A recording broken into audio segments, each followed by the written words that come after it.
Hello, everybody, and welcome back to Slow Your Roll. I'm Cody. I'm Alex.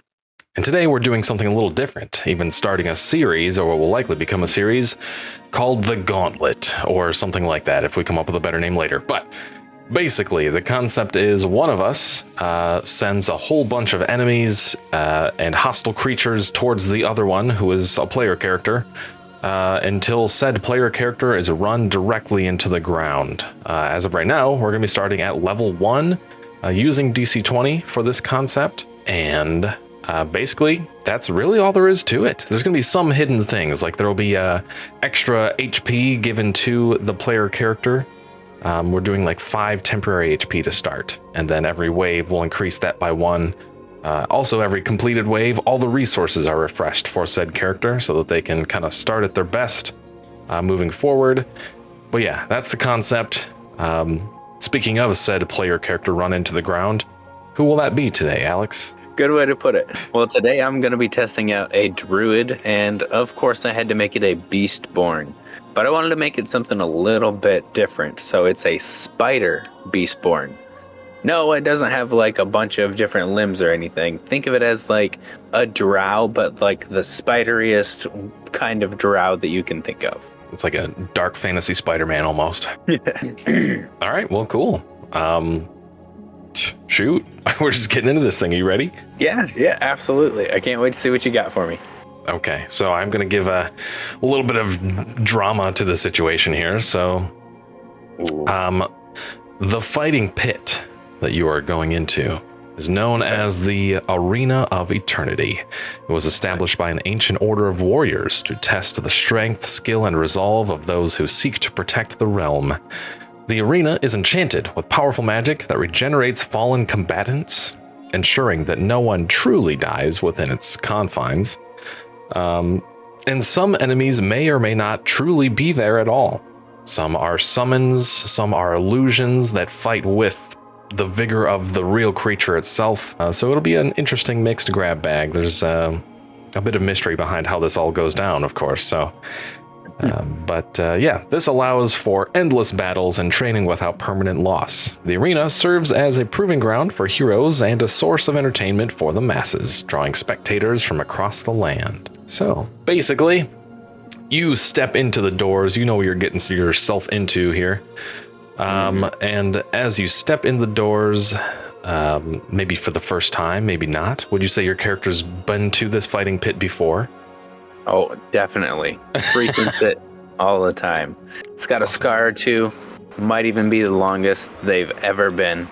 Who knows? Maybe they can get to the end this time.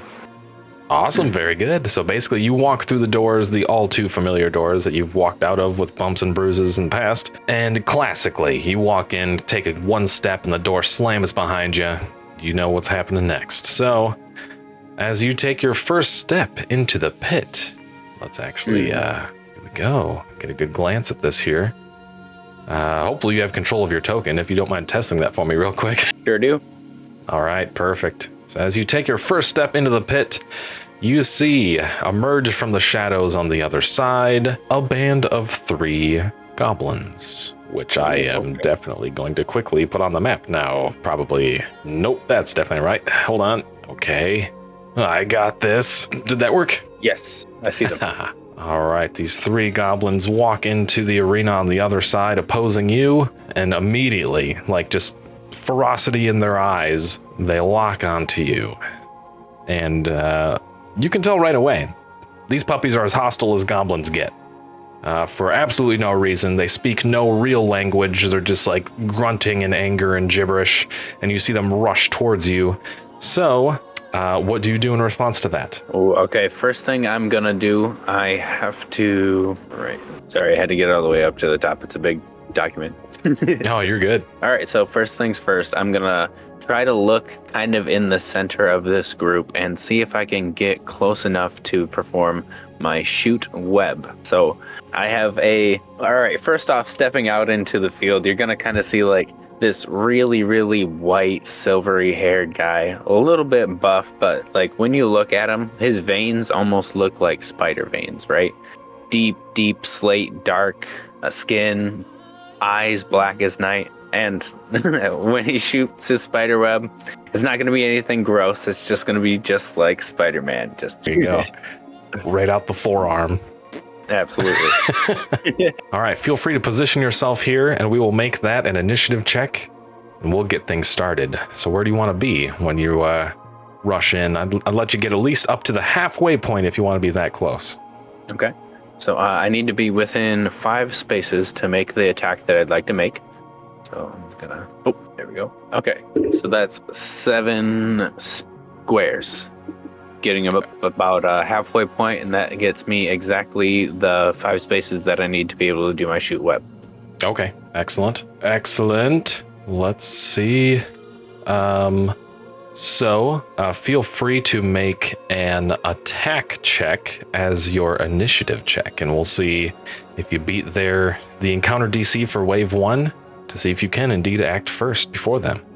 Okay, sounds good to me. 17 plus 4, so we got 21 to start off. Awesome, you definitely cleared the 10. That was the encounter DC, so absolutely. So go ahead and enact exactly what you were expecting with your first turn, as you will be going first, and then all 3 goblins after you. Okay, sounds good to me. So first things first, I'm going to look at the goblin pretty much right behind the cart, and I'm going to shoot out one web that just completely, hopefully, restrains this guy. Okay. So I'm going to need a physical save contested by my ranged attack check. Would you like me to roll again? Yes, let's do that. Definitely. And he has to make a save. 15 plus 4, 19. His save is an even 11, so you definitely got him beat there. Absolutely. That's what I like to see. So just the green one is webbed up now and restrained? How does that work? Is that right? Yep, it was just the one on behind the wagon. And the webbing can also be attacked and destroyed. It has a physical defense of 10 with 2 HP. Okay, I get you. Okay, I'm going to put a little web icon on him, so I hopefully don't forget about that. And after that, I'm also going to look at the guy at the... So after that, I'm going to look at the guy all the way in the back and then use my other natural weapon. I have my shoots web in one hand, then I also have a spine that comes out of this one. So instead, it's a piercing spiny barb, and I also have another ability that makes it a venomous natural weapon. Very cool. Awesome. What a fun character. So I really doubled down on the spider thing. That's awesome. That's super cool. I like that. Okay, so with the natural weapon, it's an attack check, and then for the venom, they make a physical save against your save DC. Okay. On a failure, they become impaired. Okay, all right. You're aiming for red this time? I don't know why I'm assuming that. Maybe you didn't say that, actually. The one all the way in the back. I don't actually see any colors on them. Oh, really? You don't see little dots by their icon or by their token? The one that has a web on it, I see that one is green, but the other 2 don't have a color. Really? Here, let me see if I can reapply it. Is it there now? Yes. Okay. Weird. Okay. Now they're all hopefully dot marked there. Yes. Thank you. Cool. Okay. But yes, weird. I'm going for red right in the back. Okay. Awesome. All right. Let's see the attack check here, and then I'll have him make the save regardless. Man. Okay. Oh, no. We're going to go with what the chat log says, but my dice says 7. Man, that's so annoying. All right. I know, right? Yeah, but moving forward, we'll... Excellent, just the best. So yeah, moving forward, we will use the chat log if it happens again. Actually, I might take the time just to turn off the dice rolling again if it's not going to work right. Definitely. That's the first one that didn't work so far. What do you think? Do we want to give it another chance? Just let it be? Yeah, it's got one more chance. All right, one more chance, and then we'll turn them off. Okay. Okay, so on the natural 1, he rolled a 7 to contest the thing. Okay. So technically you did not hit at all, but it is supposed to be like a dynamic attack save thing. So like it's possible in theory that you didn't hit enough to do damage at all, but you skimmed him enough that the venom actually does manage to poison him. Yeah, like seeps onto his clothing or something. Exactly. So how does the venom work? What happens with that? So if he fails a physical save against my save DC, which is 14. Okay. The target becomes impaired. All right. So he is impaired currently. Oh, all right. Even when you fail, you win. Right. I know. I was almost rude enough to you, just be like, with the natural one. Nope, sorry, but impaired. We'll give him the back spines logo. It's like, my back hurts. Okay. All right. What were you looking at for action points there? You still rocking? Yep. So that was 1, 2. It was just actually 3. Sorry about that. I've already used up 3 action points, and now I gotta use this one last one. I don't know what the heck I'm gonna do with it. Yep. I think I might end up taking the dodge action. Ooh, okay. And if I can, try to like use this cart here as the cover. I know I'm not necessarily close to the cart, but that's like what I would dive to take the dodge action. Like that's how I would dodge. Okay, I gotcha. So, okay, cool. Yeah. So you could actually, so basically dodging is kind of like, I guess like in 5e, it's kind of the concept that you just like stand there and be extra aware of the first attack coming at you kind of thing. Mm-hmm. Or with the other action point, you could try to actually move around the cart if you want to, get yourself some cover. Alternatively, what would you like to do between those two? Actually dodge? Yeah, I'll just use. Oh, all right, just but that's how I would narrate how I dodged. Makes sense to me. All right, cool. All right then. So then it's these guys' turn. We'll try to make this quick here, or so we aren't taking all day. So the one green is immediately going to try to break the web. He's like, oh crap, I'm pinned down. This drow's already, giving us a harder time than I expected. So he's going to take one of his action points to attempt to break out of that. And I'm just going to make it a straight roll. He's not especially physically capable. It's a 13. Save DC's 14, right? So the webbing's physical defense is actually 10, and its HP is 2. That's okay. That's right. I forgot you said that. Okay, so in that case, yeah. So he's going to he's going to pull out the short sword he's rocking there. Very crude weapon indeed, but basically just manages to just cut through the web. How much HP did it have, or did you say you just hit it and then it? It has 2 HP. Oh, okay. So it only does 1 damage technically. Nice. He almost cut through, but like the knife just kind of got stuck a little bit. Exactly. What would he do? Realistically, he's panicking at this point. He did some damage on it, but he's just going to try to do it again, but this time it would be at disadvantage. So let's do that. Is there an easy disadvantage button? I feel like there should be. It probably is. So whatever. Here we go. All right. D20. Lower of the 2. It was a natural 20 and then a 12. Ooh, nice. So the 12 was enough against the physical defense though, right? So that's 1 more damage and just enough to break out of it. Yes. But that is all of Green's action points, so you locked him up for his whole turn.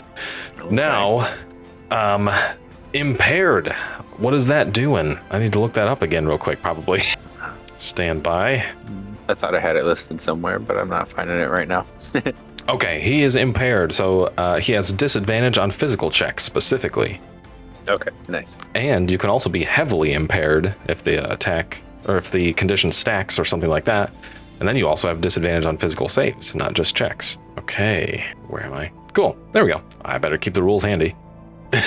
Okay, so he is going to spend an action point you can move just enough to get right in front of you. So that's 1 action point, and he's going to spend another one to intentionally, he kind of like swings at you, but it's an easy enough swing that you can tell he's not even trying to necessarily hit you. He's just trying to lock you up. He's just trying to keep you focused and busy and occupied, granting the help action to Bluey back here.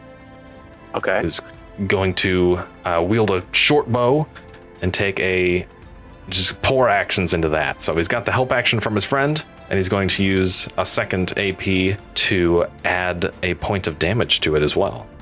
Okay. So let's see how he does. The first attack against me gets disadvantage because of the dodge action.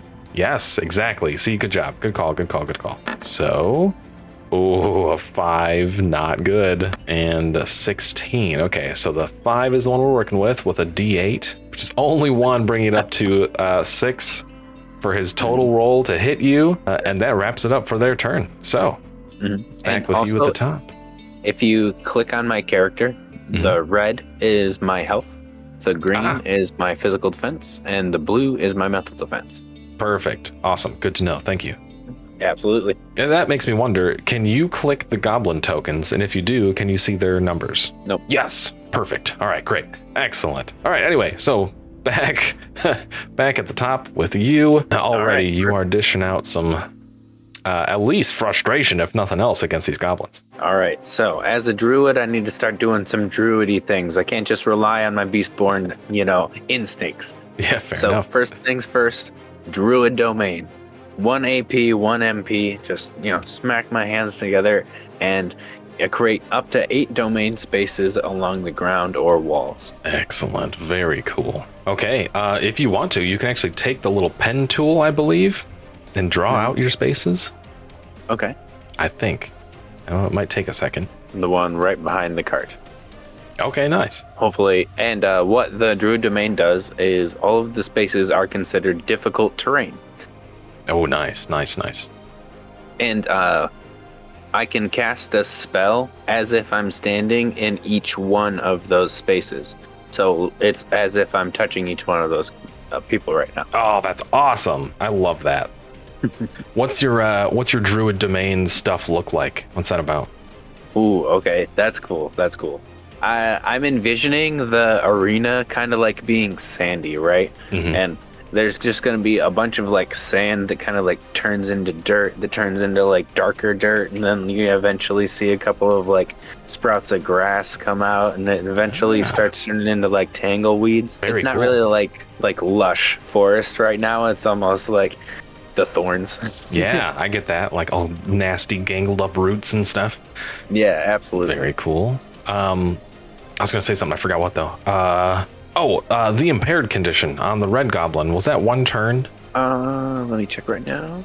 Going back to my natural weapon.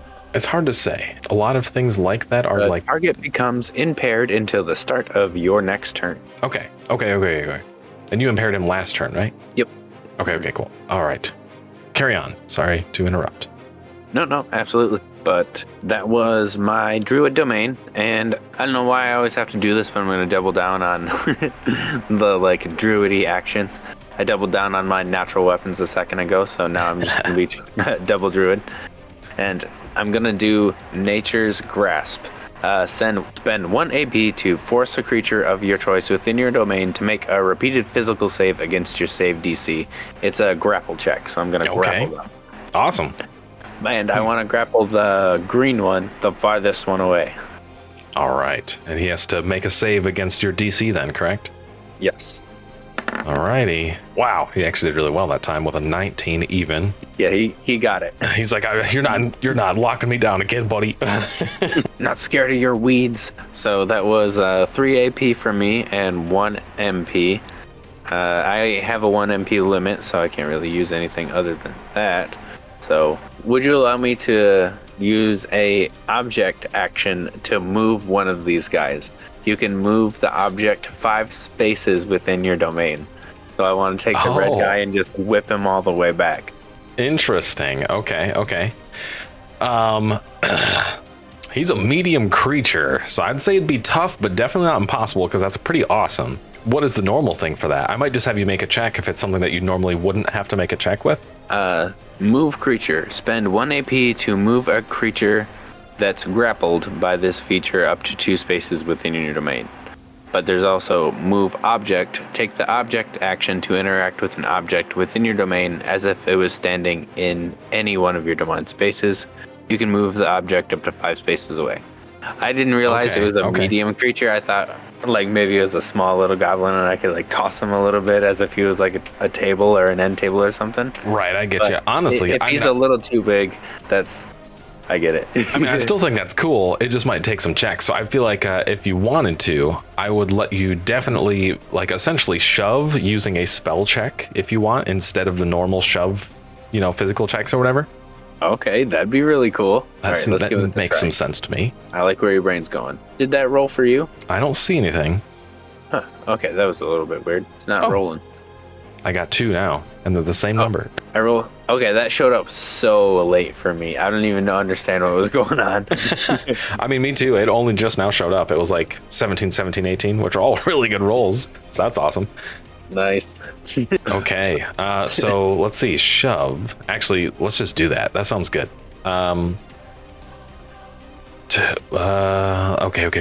Okay, so to determine how far you shove him, actually, I'll just call it a 10. We'll just call it a 10 even. Do some thinking here. Okay. So normally for shoves, it uses your might, but since it's a spell check, I'm going to actually let it use prime. And your prime's 3, obviously, right? Yep.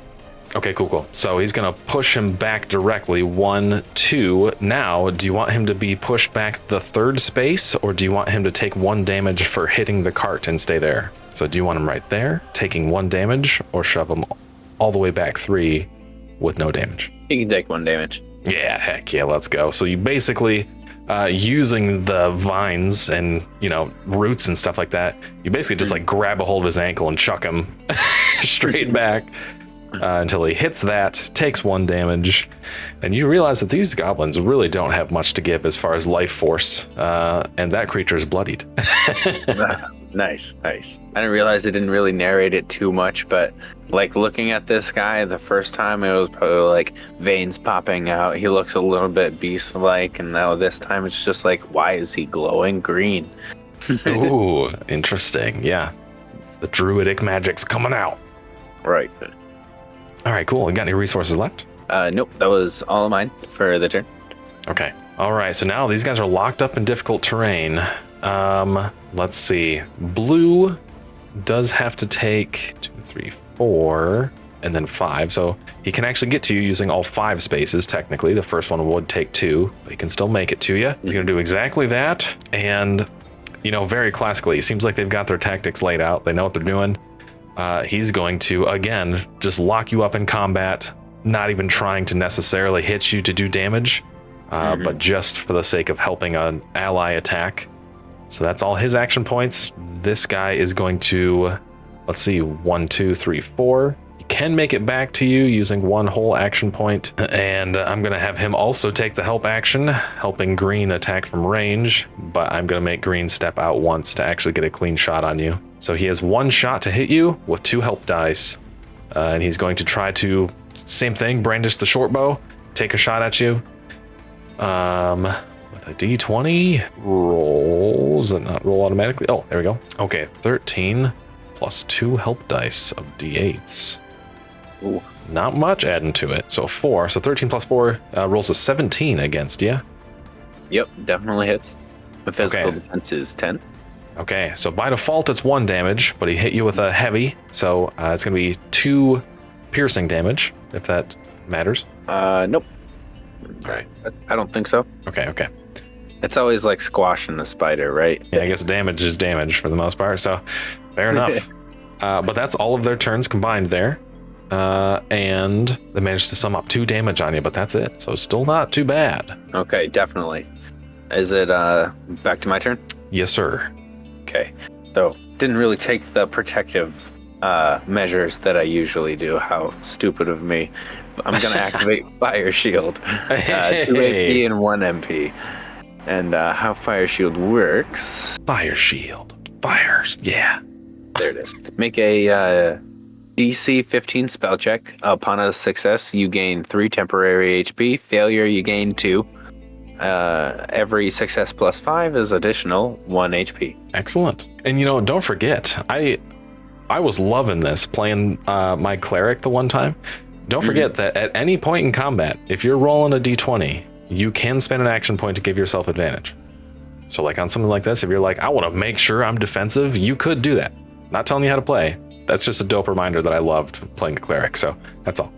Okay. Tell you what, I will actually do that. Give myself advantage on this specific one here because I really want it to work.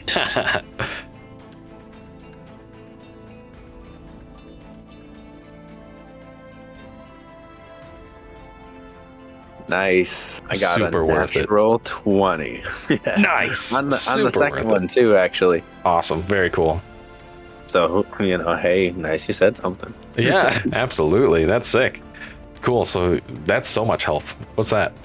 It's 4 additional HP. And those 4 HP, if somebody physically takes it from me, they will also lose 1 damage in fire. Or 1 health and fire damage. All right. Very cool. All right. That was totally empowered, and that was kind of everything I can do. But I do also have 2 natural weapons. It's not just the webs, because that's a specific ability. The natural weapon from the spiny barb is my venomous weapon, but I also have some claws, and I'm going to use those to hopefully finish off the guy right in front of me. Let's do it.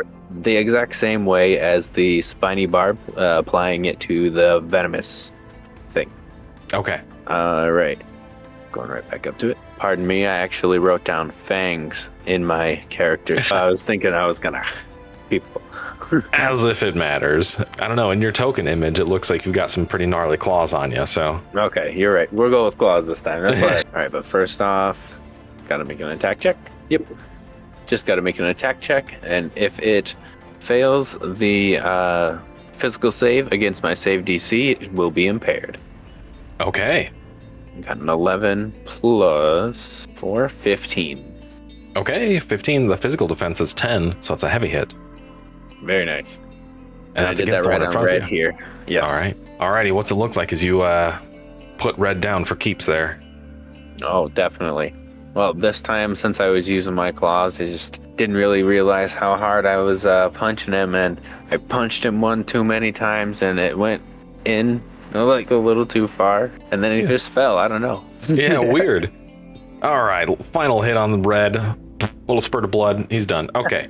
That's a crazy effect. Yeah, they added some effects on Roll20, so I'm going to try to utilize those occasionally. All right. Heck yeah.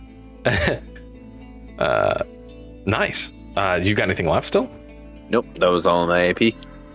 Okay, well, that's one of the goblins. Got my fire shield up, and if they even want to try to touch me, it's going to be painful. Mm-hmm. Okay, well, it is what it is. I mean, they are dumb goblins, and I got to reward the thoughtful effort. So, alternatively, right, I keep saying that they're like locking you up in combat, but that's still physically touching you. So I'm going to have Blue here actually roll an attack to represent that this time. So he's straight up attacking you with a short sword. Let's see what he's got. Let's see what he's got indeed. Merely a 6. So he actually doesn't even hit you. That's all right. Bummer. Angry about that. Kind of just want to taunt him. Okay, cool. So, angry about that, he will, he misses you the first time. What do I do about that? Let's see here. Okay, so after missing you with the blade, he's all angry, right? And basically, with the dirt floor that you're on, so he swings down, misses, and instead of carving up with a second attack, he intentionally just like scrapes up the ground in front of you, trying to throw dirt all over you, trying to get it in your eyes and such, using his last action point as a help action without physically touching you this time. And then old Greenie in the back is shooting over his dead friend with the help action, and he's also going to give himself advantage to try to hit you. Okay. I wonder if you use the not advanced rolls, basic roll. Oh, it's still just up there. Okay, I see. Okay, 18's pretty solid. Yeah, it is. Okay, so 18 plus 1 help die of a D8. Only a 1. Okay, all right. So he lands at a 19. Guys aren't helping that much today. Yeah, their whole swarm tactic is not cutting it for him today. But this still isn't bad. So 19 to hit you. Definitely hits. And that's a heavy, right? Yep, it's almost a brutal. Almost. Very close. Okay, so it'll be 2 damage on you there, just piercing damage again, and that is the resources the goblin spent up one more time, bringing you back to the top. Now with a leg up. Too bad he's not touching me, because he would totally get that fire damage. I know. He was dumb enough to try it too, and he just sucks. So first up, I'm gonna look at the goblin in the back and launch my natural weapon at him. But I want to empower it so that way I have advantage on this attack. Want to make sure he gets it. Let's go. Let's see it. So 2 AP right off the bat. 8, 13. Okay, 13 plus 4. 17. 17 is a heavy hit against the goblin. How much damage is that? That should be 2 damage, and he needs to make a check to see if he's impaired. Well, he certainly would if he didn't die. So what's it look like as your the barb, sends him over? The barbs are like really, really small, right? So it's not like and a big impact. He basically just got shot in the neck with like one of those like needles that you see in the ninja movies and just like fell over. All right, there we go. So the thin barb slams directly into his neck. Little spurt of blood. He's dead too. All right, moving on. What else you got going on? Okay, so that was only 2, and I feel like I pretty much have to do something to this guy. I'm gonna use a poison bolt, as long as there's no disadvantage on a ranged type of attack for him being so close. There is supposed to be, but So I'll empower it to make sure it's not, because I have 2. all right. But the poison bolt, it's for 10 spaces away, 1 AP equals 2 damage. If I, that's it. Okay. I had other stuff wrote out to like empower it in a specific way, but I didn't need to read that because I'm not doing that. I gotcha. So I'm just gonna double it down, make sure it's not at disadvantage. Poison bolt right in his face. Let's see if I can deal that 2 damage. Oh, wait a minute. I don't know why I double rolled. I thought That's I was funny, at disadvantage because I thought the same thing, but yeah, it'd just be the first roll, which is 18, and that definitely clears it with a heavy hit. Looking at another 2 damage. It's funny that we were on the same wavelength, but it was both wrong. Yep, so that's the final one. What's it look like as that one drops? A poison bolt, just like big green wave of energy, kind of takes him over, and he like falls. It's not even like a blast, it's just a mist and he falls over. Oh, nice. So you hit him with the poison bolt. This one's a little bit different. Pops. Boom. He's hurting. He drops to the ground. All 3 of the goblin bodies seem to strangely almost just like drift away into a mist. And you feel yourself. There's like there's a bit of just like this interesting, I don't know, just like you just like feel warm and comfortable, right? And you just kind of like regain all of your resources again, and you feel all good, good as new. Very nice. That's what I like to see. All the wounds taken off. Like 1 bit of damage they did to me. Right. Yep. So that is gone, and now you've got. So you're. I don't want to like double down on the temporary HP. So whatever source was higher, I don't know if it's Fire Shield or if like the 6 temporary HP I think would be higher probably. But you are definitely still keeping the effects of Fire Shield. So like, you know what I'm saying? If someone's still hitting you, they're still taking the damage. And it was 4. So like the first 4 damage of your 6 extra damage is your Fire Shield. You know what I'm saying? Definitely. And it was 4, but they already took away 1. So I only have 3 left to it. Perfect. Thanks for keeping track of that. So that's all good. Absolutely. So 6 temporary HP compared to normal. And the first 3 of it is your Fire Shield. Yes. Excellent. All right. I'm going to clear the board a bit here, get these silly goblins out of the way. Oh shoot, the Druid Grove is still active too, actually. Let me fix that. It disappeared for me. I guess that's kind of what I'm saying, is that it probably shouldn't, right? Like it should still be active in theory. Oh, if you'd like it to be. I feel like it should be. Okay. If the feature doesn't go away normally, then, Now let's see if I can get it. Whoops, what? Did I do it right? Okay, let's see if I can get this thing right. Oh my, it was these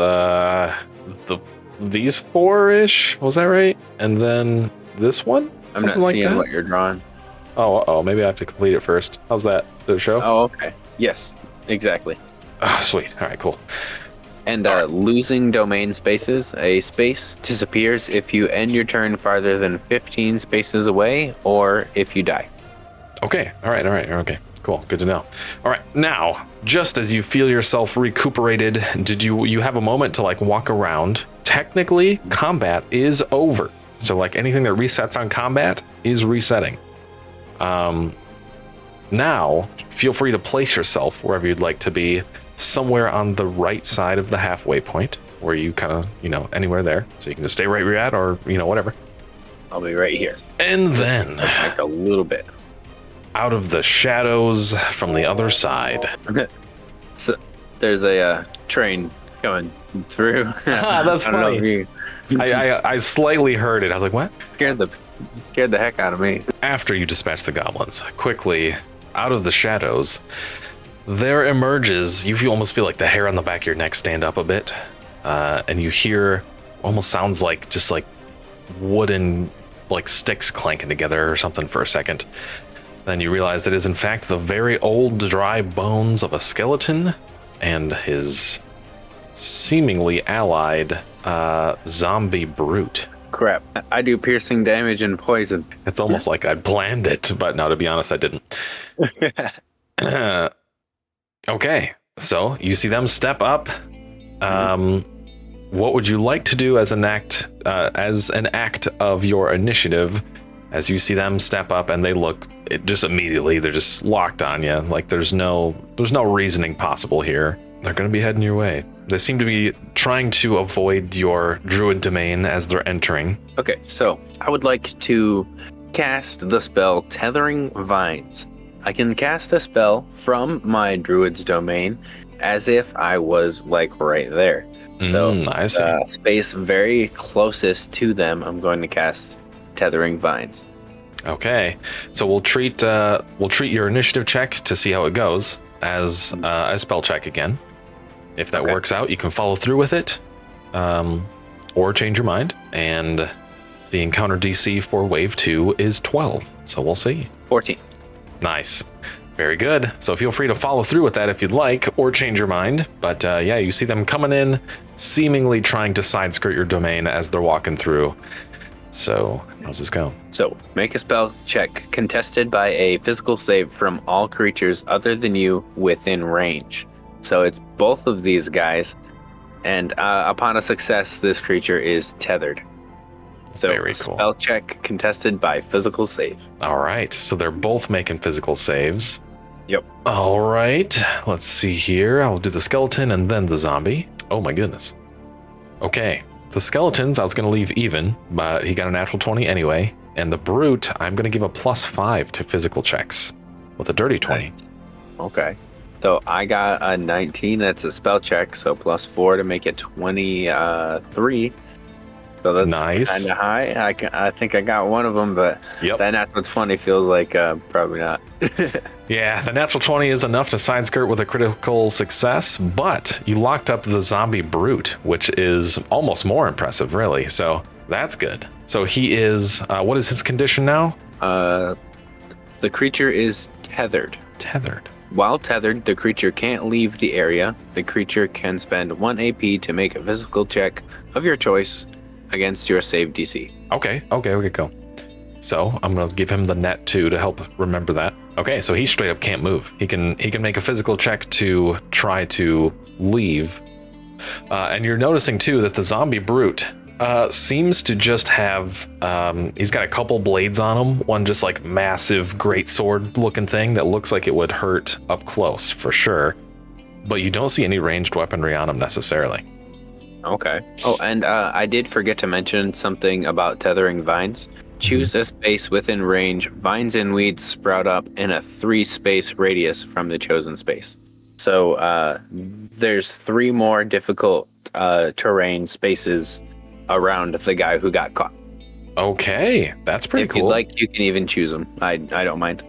Okay. Do you not really have a preference? No, not really. Okay, I'm going to do it a slightly different color green. And do you want... I guess it's got to be the one that he's on, probably. And then 2 around that? Yeah, definitely. Okay, so we're going to do some squiggles. This is not working right. Well, squiggles on him. And probably the one in front of the skeleton. That's the one I would pick. And for that matter, you could do the one under the skeleton, too. Or maybe it actually be... 3 from in there. Wait. 3 spaces, like, touching the one that was the target? Or... a 3-space radius from the chosen space. Oh, 3-space radius. Okay, yeah. So I'm going to do this one, too. Because that technically forces the skeleton to have to walk through at least 1 space no matter what. Okay. And don't feel like you have to give this to me, but would you consider this extra bit of difficult foliage a part of my druid's domain, or no? I would not. That's actually why I intentionally kept it slightly different color too. Okay, that makes sense. Because that'd be potentially really strong, but it would also be pretty awesome. But I'm gonna say no. I don't blame you. Okay, so that was the start of this initiative situation. So you got your first action in. Now what? Okay, so that was 2 AP and 1 MP. Okay. And that was just honestly a spell. So the guy that got wrapped up, I want to impair him with my natural weapon. And I'm just going to shoot right at him and empower it. All right. So we got 2 here. Oh, no. Oh. 5, 4. I got a 9. All right. The 9 unfortunately doesn't cut it. And is he immune to venom at all? I will say he is not. Let's see here. What would you find out? If the I think it's all conditions for you technically. So in that case, yes. I was going to say that he isn't immune to damage from venom necessarily. He's resistant to it. But I feel like conditions he probably would be immune to, unfortunately. Okay. Makes sense to me. Okay. So that was all of my stuff, and hopefully they have a hard time getting through. I think that they will. So. And I'm sorry for what it looks like on the screen. There's just so much squiggles. No, that's good. That's fine. That's just fine. Okay. All right. So, the zombie brute is 100% going to try to break out of this crap. He seems very determined to lead the charge and be the frontliner of sorts. So, he's going to make a physical check to get out. It'll be funny because even if he does, he's still got issues. Oh, rough. So, let's see here. Siren. Okay. He's going to spend his other 2 action points to make another check as a straight roll now to try to leave again. Okay. Oh, it's a straight roll and it's a 1. So no. Oh my gosh. That's hilarious. All right. So he's still fully locked up. The skeleton trying to move, he kind of like looks around and sees that he's pretty locked up as is right now. He, for his sake, does not have to move to attack. You see, he actually has a bit of magic to him. You see his eyes kind of glow a little bit. He reaches out his arm towards you and blasts 1 death bolt towards you. In fact, he's going to, knowing he can't move, he's just going to pour a bunch into that actually. So he's going to make it with advantage and spend another action point to up the damage by 1. So we're looking at 2 d20s, making this thing with advantage. The 18, I'm going to give him a +2 for his attacks. Okay. Spell attacks specifically. So it is a dirty 20. Or that would be against mental or mystical technically. Yes, that's what I was trying to think of, mystical. But my mystical is actually a little bit higher for 13, so it's still only a heavy. It's not a brutal. Okay, saves you from the brutal. That's good. Okay, so you're going to take 2 umbral damage. Okay. From that I attack. only have 1 more HP left to my fire shield. Oh, that's right. I'd already forgotten. Okay. All right. I need to mark Is there anything else that you can do? I'll give you a little orange dot until your fire shield's gone so that we don't forget. But no, that's all their resources. You got them tied up pretty good here. Nice. All right. So being on fire, being not really the druid that creates like life, I'm kind of like focusing on destroying it, the cycle of life. Yeah. There's both ends, you know? Yep. It's all part of it. But I have the Dancing Flames cantrip, and I'm just going to spark a bunch of flames. At first, it's going to be in front of me, but I have a 20 space range, so I'm going to have a bunch of flames spark up in front of me and throw it to them. Ooh, very cool. And it's a DC10 spell check, and upon a success, you got this. With a success, you create 3 torch-sized flames within range. And every 5 you create an additional flame. So I'm gonna use the 1 AP to do this cantrip and empower it, and then afterwards I'm gonna detonate it with 2 AP and 1 MP. Ooh. So I'm just gonna throw all of the flames and just detonate them in their face, and each flame will do 1 damage. Oh, that's good. That's really good. I like that a lot. All right, a lot of resources, but potential for a lot of damage here. That's awesome. Yo, it's literally my entire turn and 1 MP. That's awesome. All right, let's see it. How's the check? 18 plus 4, 22. Nice. That is really good. So you create some more extras. Yes, I create 3, 4, 5 extras, and I throw them all directly at Mr. Zombie. He's all wrapped up and messed up. He's not doing good, you know? So 5 fire damage straight to this guy, especially since he can't get poisoned. I mean, they probably both can't get impaired, but we'll see how I can rough him up. Snap. That's big. That's smart, too. Good thinking. Okay. So how does detonate work now then? So basically you're just launching these things at this guy.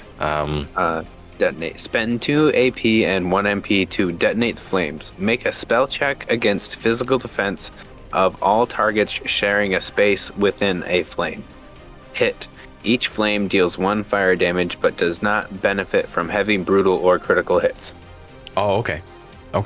So make a spell check against the physical defense of all targets sharing a space with a flame. Okay, so it'd be just the brute if you are targeting the brute, but that's still awesome. Yeah, so all 5 of those are just gonna like pummel right into that guy's chest. Just Let's do it. Hopefully. It's an all or nothing check, technically. Physical defense. Yes. 15 plus 4, 19. 19 is it doesn't matter if it's a heavy. I forgot. Yeah, it's a hit. It doesn't benefit. It's still 5 fire damage. 5 fire damage. Okay, well, guess what? This zombie brute has he has 13 for his physical defense and exactly 5 for health. That's awesome. So give me a descriptor here. It's got to be awesome. Like, that's so cool. So like for this spell, right, it summons just little flames in front of you. They're technically supposed to be lights because it's a cantrip, but you can send them 20 feet away to light things up like they were candles. Instead, you can detonate them, especially if you have a really good roll like I did. 5 of those just like circled this guy's head, right? Just like, I don't know if you've ever seen like the marbles that go around the guy's head and just like pop it. Oh, yeah. That's almost what happened to that guy. That is very cool.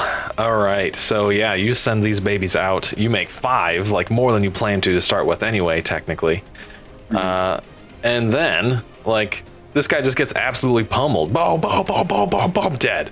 Well, he is out, and all that's left is a skeleton. If you could see a skeleton look scared, boy, you'd be seeing it. And his jaw's on the floor, I can tell. Right? Yeah, literally. He just like looks over at the zombie brute, looks back at you, jaw just falls off. Okay, so that's all you had, right? Yeah, that was everything. All right, this skeleton does not want to get closer to you. That was not part of its plan, even to start with. It would have gotten a little closer if you hadn't tied up the train, but he's standing right there. He's just going to keep sending stuff at you, and it almost like, futilely at this point. So he's going to use all 3 action points. Basically, he's just going to do a roll, advantage, and 1 extra damage. So we'll see. All right. Sending 1 more death bolt your way. The advantage puts it at a 16 after adding the 2 against mystical defense.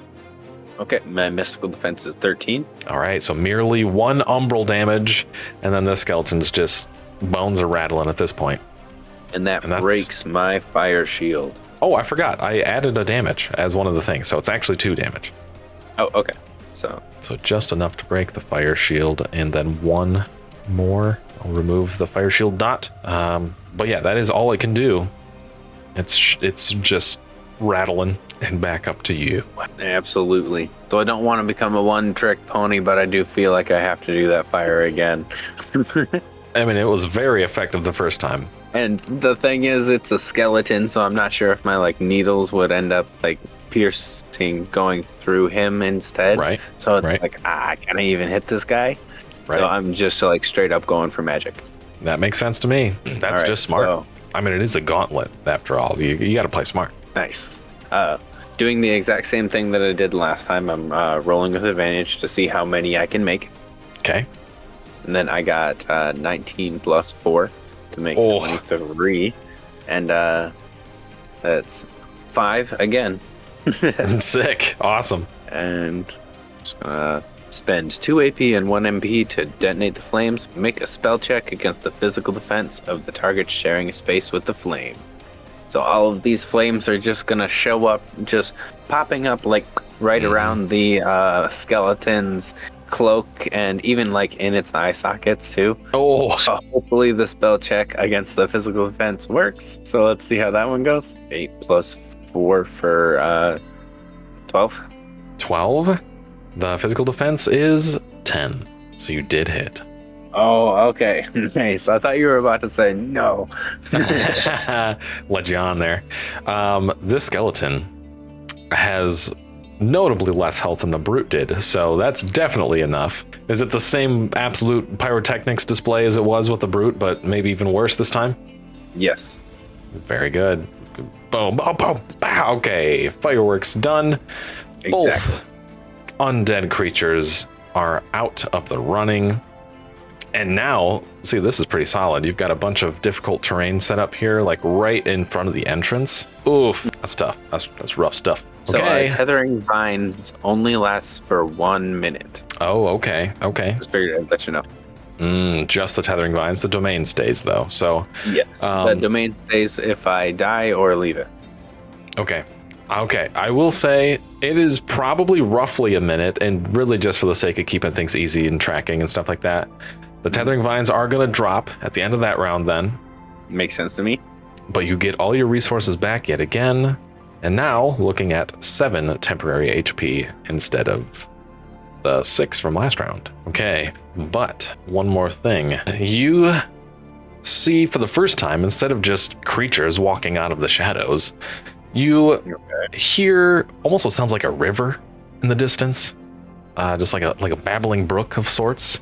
Then it gets a little bit louder, and you see like puddling water, and it just kind of like slowly drips down some of the stairs, and then there's a subtle light in the distance too, approaching more and more until you see the form of raging water, and almost in like the figurine of a dragon of sorts, coupled with this just weirdly divine looking humanoid creature with like eyes of fire, hair of fire, beard is just fire. It's all fire. Yeah, it is. And basically you're looking at one large water elemental and one large fire elemental step directly into view. Nuts. Okay, so the encounter DC for this round is 16. You can simply roll initiative and use your initiative bonus, which is 4, or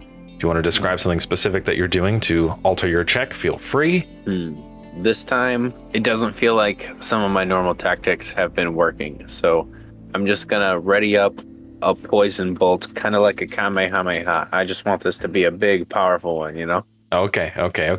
Very good. All right, go ahead and give us that's just like a normal attack check, technically, for the bolt, right? Okay, cool, Yep. Cool. So a solid attack check for your initiative. 14? 14, unfortunately, does not quite clear the encounter DC of 16 this time. Unfortunate. Things are quite literally heating up, perhaps. Okay. Sorry.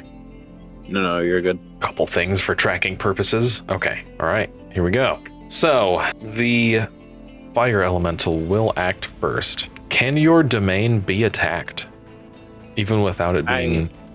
I was actually just reading for that. It doesn't have an HP. Okay. I mean, I'll ask openly here, but does it seem reasonable that it could be attacked and then possibly dismantled according to maybe the same rules as like the tether thing? I think the physical defense of the tether was 10 or whatever. Honestly, totally makes sense to me, and it might even be with advantage just because this guy's literally fire on top of plants. So there's even a world where you could rule that it just kind of steps on it and destroys it anyway. So okay. I would not be too sad if it was that or the other. Don't mind either way. Okay, all right. I'm gonna meet you somewhere in the middle. Something that seems reasonable to me. I'm gonna have him basically, as soon as he walks in, he's already angry that he can't take a full step without like stepping all over vines and stuff like that, right? So I'm not gonna say he just burns right through them. I'm gonna have him make an attack on them, but any damage done to it is definitely fire damage, and I'm going to double it because it's supposed to be 2 2 HP for the other thing. So any damage done is going to be doubled against it just because it's fire damage. So sounds good to me. First thing, he's going to spend an action point to attack 1 point that is like right in front of him. And he's going to spend some more actions to make it a broader stroke. So he's just going to start with that. I'm going to give him a +5 to his attacks. Oh boy. Okay. All right. Okay. Ouch. Oh boy. Okay. I don't know. That's definitely enough to clear the first 2 anyway. I'd say so. Okay. Oh boy. I don't think I can clear that easily. Stand by. Well, it's not ideal, but it's the only way. So I'll fix this in a sec. So the first 2 that he was touching are cleared. Basically, it's still like that though, I believe. Okay. Sounds good to me. All right. So that was 2 AP. He's going to spend 1 more AP to literally jump 5 spaces up to here. And then he's going to just stay there. He's just going to chill out. Just be like, that's where I am now. So it is your turn. You burnt away some of your domain and then just made a massive body heaving leap towards the middle of the arena. But that's it. What do you do? So I think I'm going to stick with what I was thinking first. Just poison bolt straight at this guy. It's 1 AP and it does it's 1 AP, 2 poison damage, and I'm going to amplify that a whole bunch. 1 to make sure I get advantage on that so it hits, and then 2 more for damage. Okay. So hopefully it'll be a full 4 damage for the poison bolt. Okay, very good. Let's make it happen. Oh gosh. So 8, 12. So much. The 12 is actually enough to hit though, but just once. Really? Normal hit, yep. Nice. Well, that's 4 damage, 4 poison damage. Nice. Okay. It does seem to be fully affected by it. Nice. There we go. In fact, that's a pretty solid hit, and it's enough to bloody him. All right, let's get it going. That's big. That was all of the points that I could do. Unfortunately, it might have been a one and done thing. I probably should have put up a fire. Okay, so now the water elemental is going to immediately take a few steps, and it's like a really interestingly graceful, almost like some crazy sea snake diving in and out of the water.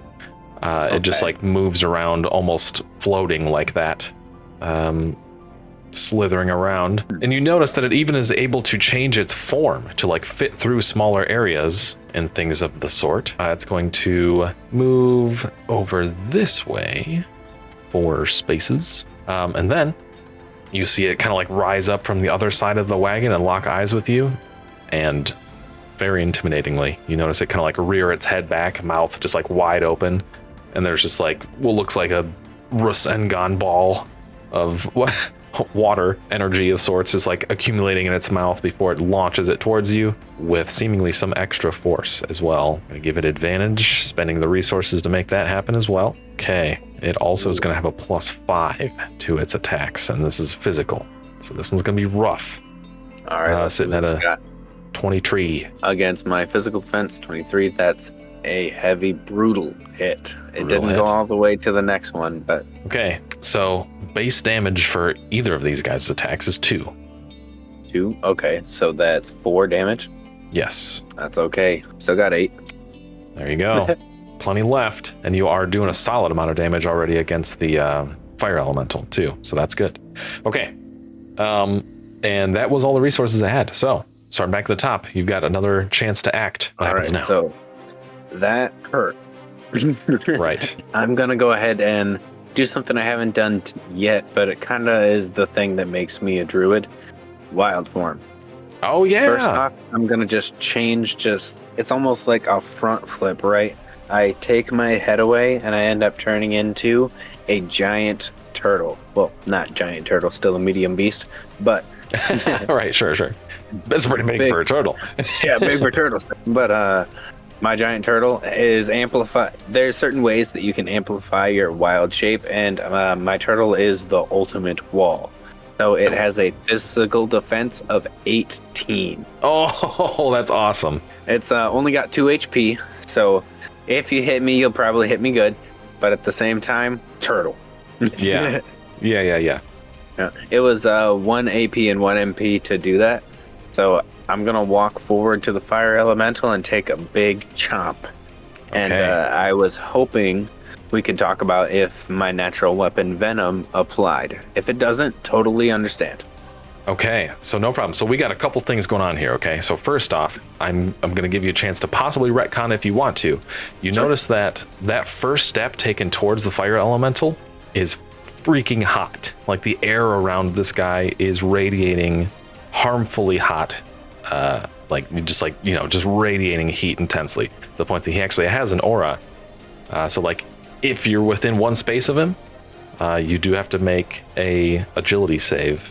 Actually, just be a physical save. You have to make a physical save of 10 to avoid taking 1 damage, which isn't too bad. I'm gonna go in. All right, let's freaking do this thing. Heck yeah. Any other physical attacks and stuff? You've got a solid shield on you anyway, so yeah, it's taking the 1 step in towards to take the bite. You just got to make 1 physical check, physical save. So either might or agility save. Agility. My might. In this form, my might and agility are 1, so it's just +1.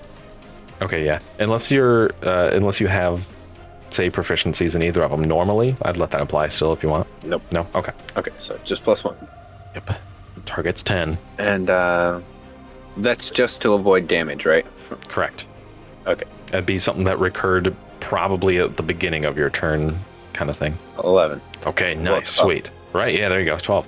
All right, cool. So yeah, feel free to take that step. You do kind of just like, you soak up the heat, you take it in just enough, and it's not enough to hurt you. So you're good. Now, carry on.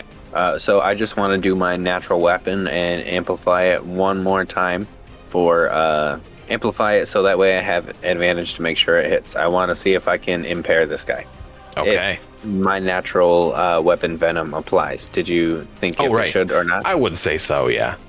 Okay, so I'm a poisonous turn. Yep. All right. If this was some big drawn out campaign, maybe we'd have to workshop that, but in this instance, heck yeah, let's do it. Nice. All right, so just taking a chomp out of this guy with advantage. Hopefully I can do some extra stuff here. Okay, 18 +4, so we got 22. Nice. It is a brutal hit against this guy. There we go. So that was 1. It would have been 1 piercing damage, and he has to roll to see if he's impaired. Okay. If he can. So it's only 1. I mean, it's a brutal hit, right? So it's like heavy brutal. So it's 3. I'm sorry. Okay. So yet again, there's a bunch of craziness that happens here. So the second you make contact, he has kind of like a constant fire shield thing going on, but only 1 damage. So you actually take 1 damage immediately, but your attack is enough to completely end this guy. Nice. So we go. It doesn't even need to worry about the save. So this guy's just totally stamped out. I got 1 HP left on the turtle. Nice. And that was all of my AP, but I did use 1 AP to move, and I only used 1 space of my movement. And I technically that sucks. 5. Like, that's no fun. I feel like you should still be able to. If this were Theater of the Mind, I'd give you that space of movement 100% all day, every day. So I feel like that's not enough to warrant a single action point. And you're probably good with that one. I just kind of want to get my turtle like right up in its face. I can't really do anything, but if I did have my movement still, I'd technically have 4 spaces. So it might be enough to just like get in its face. Oh yeah, it actually is anyway. So that's totally fine. Yep. Okay. Sweet. So the fire giant is completely stomped out, even to the point of just becoming really just like a pile of smoke at this point. Yeah.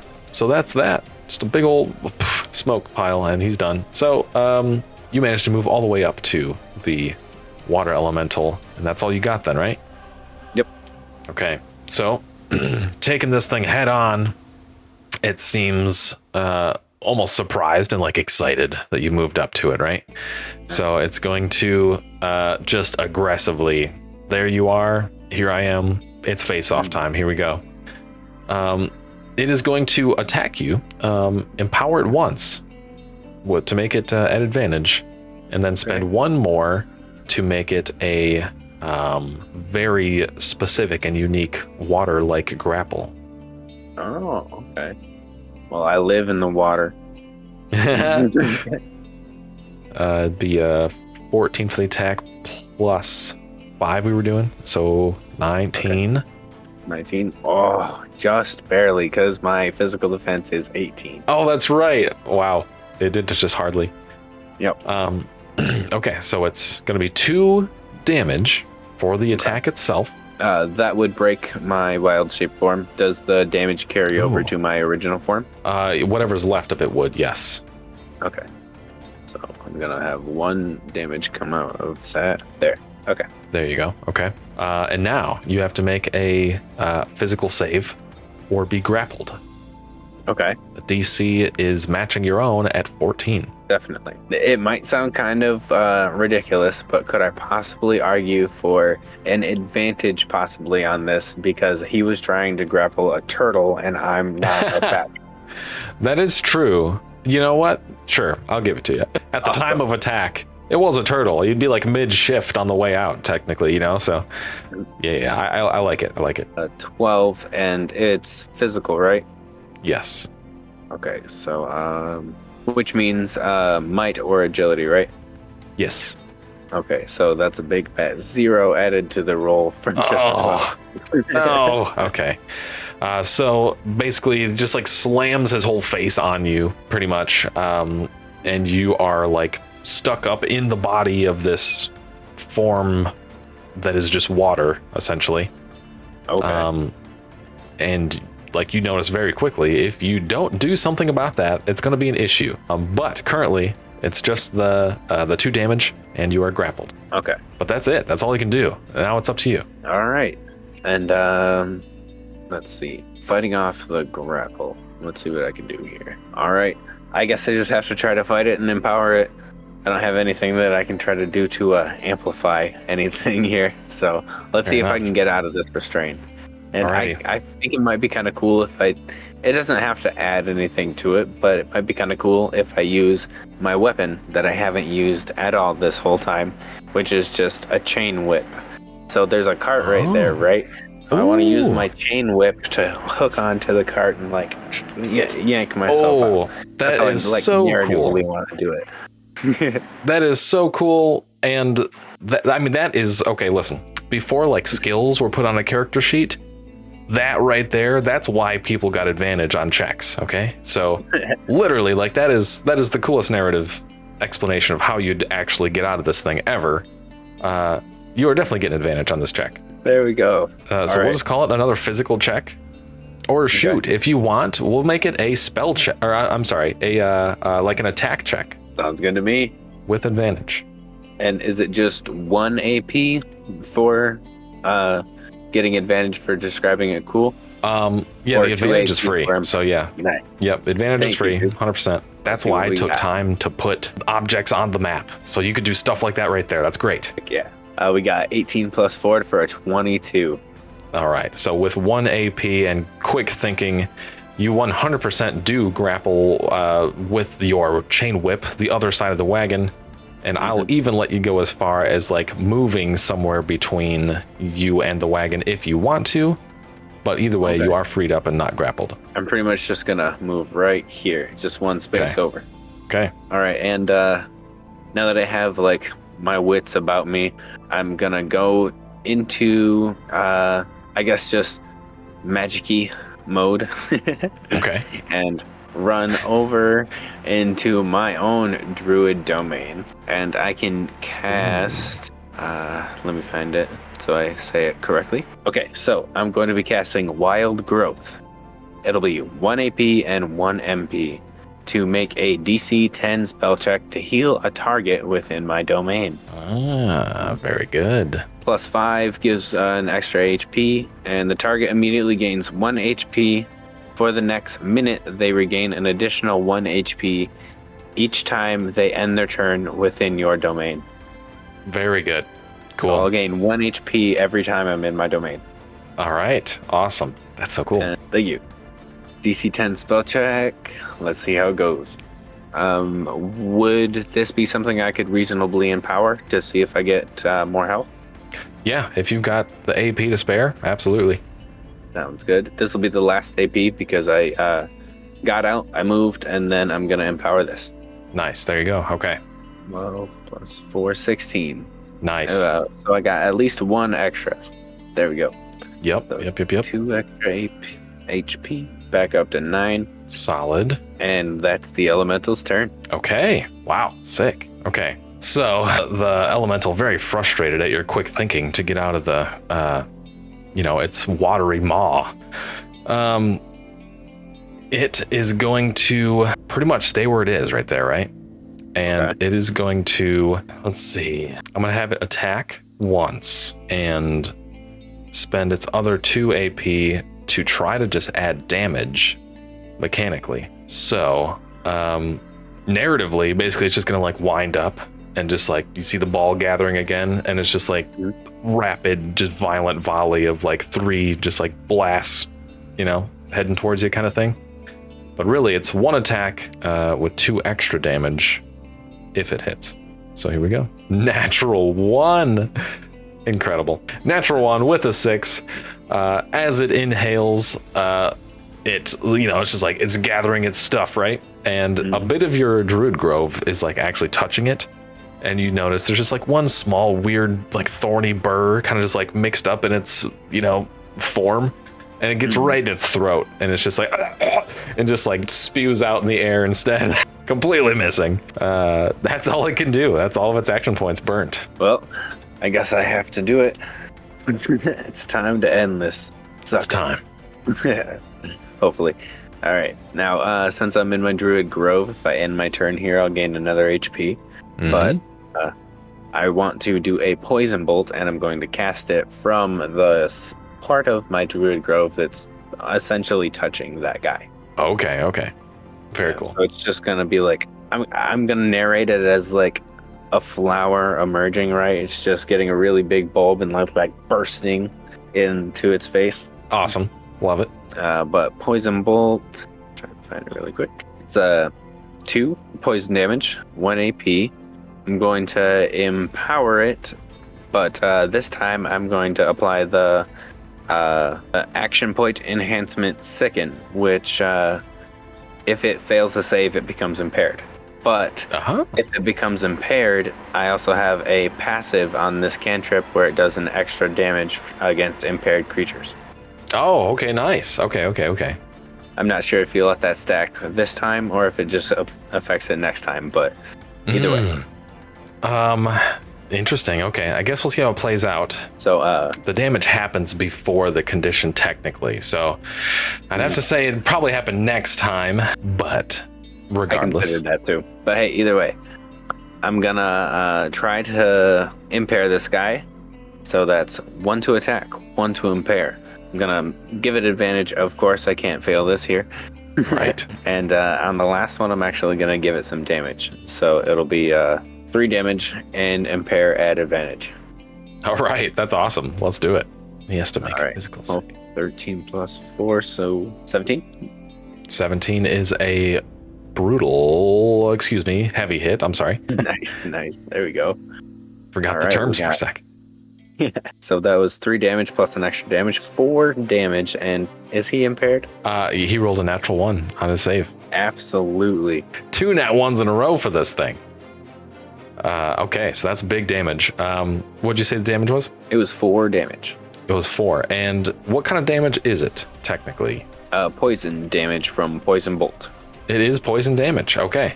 So you'll actually notice that the solution of the poison, as the bolt hits, the bolt almost just passes right through. All right, that's right. It's coming from the, the flower, the bloom explosion, essentially, right? So, yeah. So you'll notice that this, the concoction of this poison mixes with the form of this creature. And boy, that was a good one to do high damage on. As this kind of contorts the form of the creature, and it is vulnerable to poison. So you actually did 8 damage with that instead of 4, and that is enough to finish it off. Nice. See, I just had to pour a little bit of poison into an elemental, and they can't really filter that out. Exactly. He really doesn't get it. He's just like, I'm losing my stuff.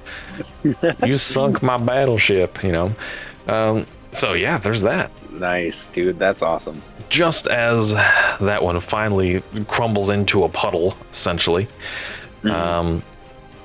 you, yet again, regain all of your abilities, feeling quite nice, feeling quite, all glowy and fancy. See, look at that. So you feel great, and quickly after that, out of the darkness emerges 3 forms.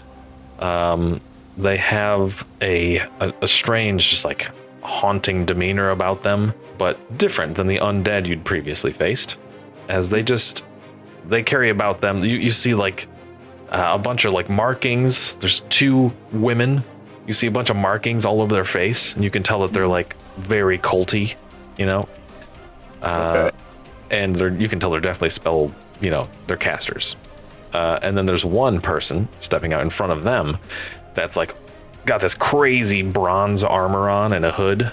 And they seem to, you see this guy kind of like walk out again, the classic frontliner type, it seems.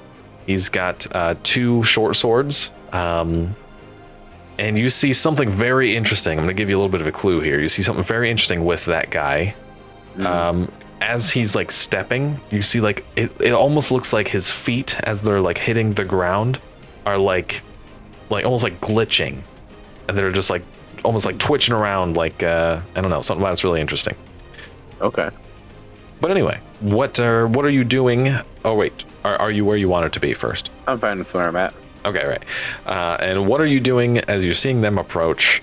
I will tell you that the encounter DC for this wave, specifically because of old twitchy legs there, is 18.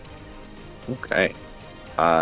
Can I expand my Druid Grove just a little bit? Because it's down to 5, and I can have up to 8. So just a quick little stretch of the greens. Ah, okay. And normally Druid Grove is just something you can do, right? It's a class feature. It's 1 AP and 1 MP to cast Druid Domain. Okay. And I can do up to 8 domain spaces along the ground or walls. Okay, all right. Since it does require an action point, we'll just let that be your initiative check if that works with you as another spell check. Sure. And then you can determine afterwards if you're sticking with it. Okay, nice. 21. Ooh, okay. 21 does beat it. So you were going to act first. Would you like to follow through with that plan? Yeah, absolutely. I'm going to expand my Druid Domain. All right. But instead of trying to get these guys here, I'm going to expand it 3 spaces back. Oh, interesting. Okay. Directly back behind you in a line? Yep. Okay. I can even draw it out for you if you want. Yeah, absolutely. I wasn't sure if you wanted to connect it to the other one or not. Yeah, something like that, right? Looks good to me. It even looks like grass. Yeah, perfect. Okay, cool. Now what? Okay, so after that, I'm going to jump back just a little bit, pretty much to the end of it. Okay. And so that's 2 AP. I've used 1 MP, and I'm going to line up a shot with my web this time and see if I can't catch the guy who's got like shifty feet. Okay, old twitchy legs. Yeah. All right, cool. I believe it's a physical save for him, right? Yes. 1 AP, ranged attack check. Target makes a physical save contested by ranged attack check. Yep. So I meant to roll these rolls as GM rolls, specifically so you don't know how much I'm adding, but I'm just going to tell you outright instead, since I already rolled it. So old twitchy legs here, making the physical check, reaching into his agility stat. He has a +7, so he's sitting at a dirty 20 with that check. Dang. Yep. Yeah. So I only had a 16 on this guy here. Didn't make it. Still solid. Yeah, there's just like, you're noticing like, I'll say like as you shoot the web out, there's a moment where you swear he literally disappears and he's like in a different spot in your vision, and then he reappears and he's just like, what is this guy doing? Okay. So that's, I guess, the end of my turn, but I still have 1 action point left. I'm going to take the dodge action just in case. Okay. And I'm ending my turn in my Druid Grove. I technically have full HP, but does that add to any temporary HP? Ooh, you know what? For fun, we'll have you make a spell check real quick, and we'll see. Okay, definitely. If it's 15 or higher, then yeah. 18 plus some stuff. Nice, man. Yeah, absolutely. Okay, Feel free. Tack on one more temporary HP as you are. At this point, there's something about you that's like, this is the second to last round. You know what I'm saying? This is the second to last wave, and you're like adrenaline is flowing, and so is your mana. So you are able to pump up your HP one more there. Nice. And that's the end of my turn. Alrighty. All three of these guys are going to act now. So, it definitely makes sense that this guy's acting first, and immediately becomes obvious that this guy's whole gimmick is just like stupidly fast movement, or maybe even teleportation. And it's like hard to tell which is which, to be honest. Right. With 1 AP, he's going to move 7 feet, or 7 squares, to be directly next to you. Oh, buddy. With another AP, he's going to attempt to attack you with his short sword. At a disadvantage. Yes, that's right. Good call. Thank you. Ooh, so that's not going to be very good. Nice. Yeah, so it's going to be 4. I'm adding 5 to his attacks, so it's a 9. Okay. Which is still not enough to hit you. Nope. He is dual wielding, as I mentioned previously, so he's actually going to take a swing with his other sword. And one of the things about dual wielding in DC20 is that it does not have disadvantage if it's the same check. So the dodge, he got it out of the way with that one. So a straight roll on this one with a natural 1. All right, completely misses. And he has a passive feature that is threatening presence. So basically, if he's around you at all, you are distracted, and it's an automatic help die to any attacks made against you. Okay. It's not fair. It's straight up not fair. And I'm sorry, it feels dirty, but this is how it is. This is the gauntlet, man. I think I got to put this guy out of his misery. Yep, sooner than later for sure. You're definitely catching on to that. Okay. Now, these two sorceress ladies, they are going to step up a little bit. You're actually a little bit too far for what they want to do. So they're going to step up. 4 squares there. And this lady is going to make a relatively simple, just like death bolt cantrip towards you. She's going to empower it once. So with advantage, which clearly she needed anyway. Only a 6, but she does have 1 help die from old teleporter boy. Okay, we need to get a 13. Okay. So her base roll was 6. We're adding 5 for her attack to bring it to 11, and then plus 4 for the help die at 15. All right, she against got it. mystical. Yep, she got it, but just barely. Okay, and because it is death bolt, it is only 1 damage in this case. Nice. Because she only got you enough. You venture to guess that some of those extra bonuses, specifically from the cheater teleporter boy, cheater teleporter boy, might cause some issues. But yeah, that's it for her. The next one is going to almost seamlessly copy the same thing. The tactic is obviously instilled in them, and it is going to be an attack with advantage. Is that what I did the first time? Yes, an attack with advantage, and then the help die as well. Okay. Natural 1 for the first one. Oh no. And then a 19 plus 5 for the attack to bring it to 24. Plus the help die, which was an 8. Holy crap. Okay. So it'd be a 32. Just against barely hit me, mental. You know? All right. It'd be a brutal +1, I think, right? Oh yeah. I have 13. Okay. So it'd be 1, 2, 3, 4 umbral damage. And that is all of the reason. 4 damage. Total. 4 total, okay. Should be. Okay. You have one umbral damage, and then the heavy, brutal plus. Okay, cool. That's immediately in 1 turn, you've sussed out their entire gimmick. So that's what they got. All right, man. I really got to try to see if I can hang with these guys. They seem pretty tough. Well, I shouldn't say you suss out their entire gimmick, because there's a little bit more gimmicks happening, but I'm sure they'll come out soon. All right, well, this round. So whenever I exit combat, I can use my wild shapes again. Yes. Would that be okay? Yep, okay. Absolutely. Yep. Everything that starts on combat refreshes. All right. So I should also ask, how would you feel about my fire shield carrying over to my wild shape, or no? I'd say it's fine. I'd say if you do it before the wild shape, absolutely.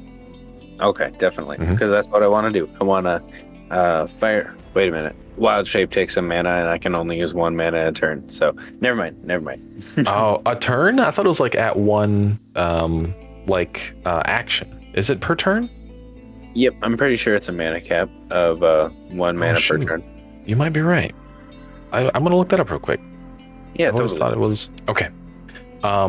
It is the mana spend limit only applies to use of mana at one time. So you can actually you can burn more mana per turn, just not on the same thing. Oh, okay. So you're good. That's actually really cool then. All right, so you can do even more fun things. yeah, actually. I think I want a fire shield. Okay. See if I could throw that one up. Fire shield is 2 AP. Okay. No. Oh. I got 2 there. On a failure, I still gain 2 temporary HP. So there is still a fire shield, just a pretty weak one. Okay. Suppose it's better than nothing. Right. And I'm also going to cast, since I can use some extra HP, or MP over here, Fog Cloud. Right at my feet. It's going to have a 4 space radius, and creatures within 1 space can see each other perfectly fine, but everything else is fully concealed. Oh, okay. Yeah, but my Druid domain, I can cast spells as if I was in those spaces, so I'm concealed from them, but they're not concealed from me, if you allow it. I'm just trying to... It could be a misunderstanding. The idea is that any creature that's the idea is visible range is 1 space in the fog, right? Yes. In the fog, yes. Okay, so any creatures that are 1 space from each other can see each other still, even though it's foggy? Is that what's happening? Okay. But it's a 4 space radius around us, centered on a point within range. Okay. And so walk me through what you were intending there again.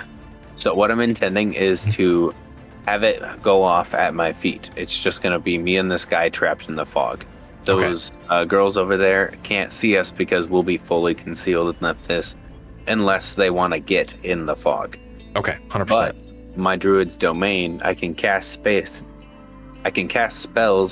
as if I'm in one of those spaces of the domain.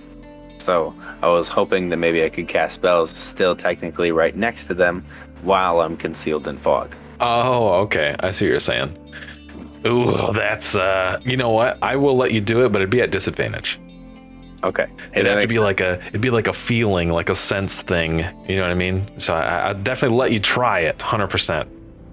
That's pretty cool, actually. All right, so fog cloud right at my feet. Gotta make a DC10 spell check. If I succeed, I get +1 spaces for every 5. Okay. 14. 18. So definitely got an extra in here. 5 space radius around me and this guy. We're trapped in the fog. Just gonna duke it out. 5. So let me see if I can do this right here. I think it's there. And it lasts for an hour. Okay. Nice. But I have to concentrate on it. Okay, cool. Sounds good. I think it's that technically. Something like that. No, not quite. Okay, I did it. That's it right there. And that's going to be my entire turn. But would you say I still gain a HP for being in my Druid domain for ending my turn here? Oh, yeah. Oh, you want to try the same thing? What? Oh, wait. It's an effective if... I meant the temporary. Are you at full health already? I am not, actually. Okay, never mind. All right, carry on. I got you. Okay, sorry. No worries. I have, not that much. I have 11 out of the 12 that I would traditionally be up to with the temporary HP limit. Okay, cool. All right. Okay, so there is a massive fog cloud around you now. Yes. And that is interesting. Okay, so this guy that is attacking you is definitely a smart chap. So he knows. Ooh, what would he even try to do? Okay, you know what? How smart is he? Yeah, okay, so far everyone's been acting just angrily. And I'm gonna stick with that. He's not gonna be smart enough to teleport away from you. He's going to attack you instead. So basically, we're gonna do He's just gonna rattle off some attacks at you. He's gonna he's gonna make the first one at advantage, actually, because you said he can see you normally, right? Yep. As long as we're one space away. Okay. It's a bad check, so it'd put him at 12. No, that is not right. 5, only adding 5. Puts him at 8. That doesn't hit. Okay. And then he's going to make his offhand attack at a straight roll instead of empowering it or anything like that. Okay. Another natural 1. Wow. Wow. He's scared of the fog or something? For real. Okay. How fun. And that was 3 action points. That was it. That's all he can do. Okay. Yep, he's only got 3 action points. The women, these here sorceresses, are going to basically more or less retreat. They kind of know what's going on here. They don't want to dive in. They can't see you. So I'm going to have old Blue take a step back there and use her other 2 action points to take a full dodge. And I'll have this lady come out here, spend an action point on a ready to attack if you become visible, and her other 2 on a full dodge. Wait, she can't move then. Okay. All right. So that's that. That's all their turns. Back up at the top. With you, my friend. What happens now? All right. So I want to try to perform my signature move of creating a bunch of fire and making it explode. It's a good move. So I need to make a DC10 spell check. I'm going to empower this check. Hopefully we can get something big. Let's do it. 12 plus 4, we got 16. So that Okay. gives me 1 extra. That's 4 flames. And Good. I'm going to use the 2 AP to send it straight into this dude's face. Just Nice. like 4 candlelight flames pretty much just produce around his face and just right in front Oh, of very it. cool. I still have to make a roll for this, I'm pretty sure. Make a spell check against the physical defense of all targets sharing a space with a flame. Okay. 13, 17. Nice. I was nervous. Okay. It does hit him. I'll say this guy's got a decently high physical defense just because he's incredibly agile. But that's enough for sure. So that is hitting him for 4 fire damage, right? Yes. Alrighty. So you will watch those bad boys just pop off around him, and it does a lot of damage, and he's bloodied from it. What I'd like to hear. So that was very good. Okay. Was that all your stuff? Yep. Okay. All right. They're back at the top here again. Now this dude is spooked for sure. But he's got one more gimmick that's yet to be revealed. So he's going to stick with where he is and basically do the same thing where he's going to kind of just keep trying to rattling off attacks against you until something happens here with the fog or something. Mm-hmm. We will do. He's going to attack. He's going to spend 3 action points on 1 attack instead of attacking twice this time. With 1 being advantage and a +1 damage if it hits. Pretty simple. Pretty straightforward. Sounds good. Of course. Okay. The natural 20. +5. So against physical defense, we're looking at a 25. I think you hit. Okay. Let's see. 3 extra. I have a Okay. 10 physical defense. Okay. All right. So there's the 1 from the hit, which is just 1 damage by default. 1 for heavy, 1 for brutal, 2 for crit. To bring it up to 5 would be slashing damage if it matters. Okay. I don't think it does. I don't have vulnerability to it, but Okay. oof, that hurt. That's all he can do, and the other 2 in the back are going to do the exact same thing. The one blue taking a full dodge and just staying right there, and then red. I guess they get 3 action points. They'll both ready an action to attack you if they see you, and then spend the other 2 on the full dodge. I think the last turn when I did my firebomb, I forgot to gain an HP when I ended my turn. Oh yeah, But- you did for sure. You definitely did forget. Would you mind if I added it now, or Yeah, should yeah. we skip it? No, yeah, definitely. Especially now. Okay, but that's it for all their turns, yet again. Okay, nice. It's just kind of an ugly slugfest in the fog, and the other two are like hearing you two duke it out, and they're just kind of like back there, like, come on. It's a good tactic. So I'm just gonna be using my natural weapon, my claws here. Just gonna send it straight in there. Empower it once to give it advantage and double it up on damage. Okay. Before I see any checks, the guy here is going to spend one of his action points as a reaction to take the sidestep maneuver, which would basically just negate one of your advantages. Okay, that's fine. I'll still just do what I said. Okay. Just to make it fair. So if it negates an advantage, I'll just roll normal and 14. 14 is exactly his physical defense, so it does hit. Nice. And so I empowered it twice, so that's going to be 3 damage, and he has to make a save to see if he's impaired. I love how consistently, like, there's a lot of these where you just land the blow and there's a condition, but boy, it's sure hard to save from conditions when you're dead. You know what I'm saying? Nice. That's funny. That was enough. You bypassed his gimmicks. You dropped that. What does it look like as you finish that guy off? Oh, I ripped off that mask of his with my claws, and a little bit too much came with it. Oh, gross. Yep, that sounds right to me. So you do exactly that. Basically, just like accidentally rip his face off, and he's out for the count. The other two kind of hear what happened. I feel like they know, but they're like, uh-oh. Now what do we do, kind of thing. So what do you do? That was all of my AP, so I'm going to end my turn and gain 1 HP. Okay, there you go. Perfect. But at the very least, I didn't lose any HP right there, and they still haven't done anything. That's very true. Yeah, no, that was big. That was a very good tactic, throwing the fog out there and all that. Okay, cool. Very smart. Let's see. This guy's going to transition a little bit. How much can we move? Not quite enough without hitting difficult terrain. Okay. Oh boy. Okay, they're both, I'm going to say this actually makes sense narratively too, but basically they're both just going to like kind of panic and ready like really big damage haymakers if they see you, and that's all they're doing. So they're spending all 3 of their points each doing the same thing, where they are readying Death Bolt with advantage and an extra damage, and they're just waiting to see you. And so they're burning all their action points right now for that. All right, so I'm definitely gonna stay in the fog for a little bit and like assess my situation.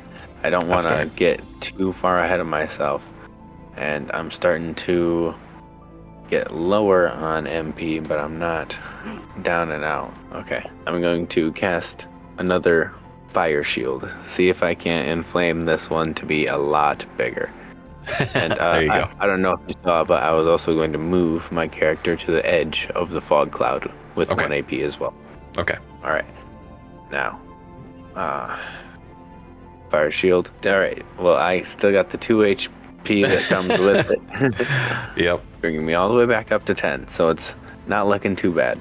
Yeah, that's pretty good. It's pretty good. I have 1 AP left, and I was hoping to... Isn't there a taunt action? There like is. That? I don't remember if it's a maneuver or if it's a skill action, but we could take a second to find out. So really, I was just trying to hope I could peek my head out of the fog, taunt them a little bit, and then pop right back in. Like, I could even do the intimidate action if, like, man, I really wish I had that guy's body with me. I'd throw his head out there. That's awesome. I mean, they kind of are just waiting to see you. This could be kind of fun. Do you want to do like a fun little, let's step back from the rules for a second here and just kind of like, how would this go really? You know what I mean? So if I could, I would totally run back and grab that guy and like put his face out of the fog to like say, hey, I killed him. I would say for an extended amount of time, both of these sorcerers are like, sure, they've got their ready to actions, right? Ready to hit you, but they're just going to do that again. Like they don't want to move. They don't want to expose themselves into anything that's like, so they're pretty much just going to stay there. They're waiting to see you. And as soon as they do, they're just going to be like, just launching bolts at you. Okay. Okay. So to the point that I would say you would have extra time to like think and do something. So I'm definitely okay with you taking like the broken face piece or whatever off of this guy, even if you want to try to like drag him over there or whatever. So yeah, basically you've got an uncomfortable amount of time just quietly in the fog as they're waiting to see you. So okay. So maybe I'll like end that turn with like 1 AP still and then start a new turn. I want to grab this guy and like use all of my strength and even the Druid's domain like vines to like drag him along, right? Cool. We're going to bolster him up at the very edge of the fog cloud and like just push him out a little bit. Very cool. Oh, that's awesome. I definitely could see this being a really cool intimidation check. Probably with advantage. I likely have to use a couple of AP to pick up and move this guy a little bit, but how much would you say? I would say, like, since they're kind of just waiting to see you anyway, I feel like this might just be, I don't know, this might just kind of like be the action and we'll see how it goes kind of thing. So, okay. How about, so like, basically you're just going to drag him over there, right? Yeah. Almost out of combat for a second because it's such a long time of like just lingering, not enough to like reset stuff, but so I'm gonna have you, so you go get him, you drag him out using the vines also in an awesome way. I'm gonna say holding him up and hoisting him up with the vines. I'm gonna have you make an intimidation check using your spell casting modifier. Okay. Because you and the vines, I'm sure, are like the ones hoisting him out of the cloud for a second, just like as a corpse. Just a normal intimidation check? Yeah, so it's going to be basically a spell check. Okay. But it will take the place of the intimidation check. And I need to look at the rules for intimidate also. I think it's pretty much that. You can spend 1 AP to attempt to intimidate a creature that you can see or hear you. Make an intimidation check contested by the target's charisma save. Success, the target is intimidated until the end of turn. Okay. I didn't write down the intimidate condition. I don't know. Yeah, that's fair. Okay, cool. I think they have disadvantage on everything. I'll look it up real quick too. Okay, cool. But Intimidation. 17. Oh, nice. That's good. Intimidation is disadvantage on all checks while the source of your intimidation is within your line of sight. Okay. Which, in this case, I would count either the corpse or you, technically. So, okay, so basically, you come over here. You drag this guy out with the help of your grove vines, moving him along like a disgusting crowd surf at a concert where you're the star. And basically, you shove him out of the cloud. Both of the this will be weird too. I like this. Both of the caster ladies, right? Immediately just panic and just blast this corpse without even realizing what it is, kind of thing. Mm-hmm. And then the corpse just like falls flat on the ground, just like full of umbral gunshot holes, basically. And they both just kind of like freak out and panic. I'm not even gonna have them make the check, honestly. That's so cool that they are intimidated. They are intimidated, period. That's just how that is. So now we will bring it back to your turn again, as they are just kind of locked up. They are frightened. They are going to try to do the same thing, but a little bit more recklessly now. So although they're intimidated, they're going to, they'll both like ready the death bolt attack, but they are not going to empower it with advantage. They are going to specifically focus on it hitting hard. So they're going to try to empower it with damage instead. So it'd be like a death bolt plus 2 damage for each of them, but they are intimidated. So, and they're just like, the next time we see this guy, we're shooting him. Okay. But it'll be sloppily, haphazardly, really, Okay. Well, in that case, I'm gonna go into my turtle form. Smart. And I'm pretty sure I would drop concentration when that happens, so the fog cloud's probably gone. Yeah, that's true. Okay, so basically you become turtle form, fog cloud drops. Are you comfortable moving on with the triggered attack then? Yep, might as well. Okay. Physical defense is 18. There you go, and they both have disadvantage since they're intimidated by you and the corpse, technically. Is there any chance I could like try to squeeze in a dodge, or just like no? Wait. I would say no, just because of like the triggered reaction of it being resources already spent. Whether they like it or not, they're attacking you right now, kind of thing. So I'm gonna say no. Good. I probably can't cast spells in my wild shape, so never mind. But I want a spell duel sometime. Oh, for sure. I hear you. Okay, so I'm gonna start with blue. The attack is with disadvantage. Ooh, a 5 plus 5, not enough against your 18.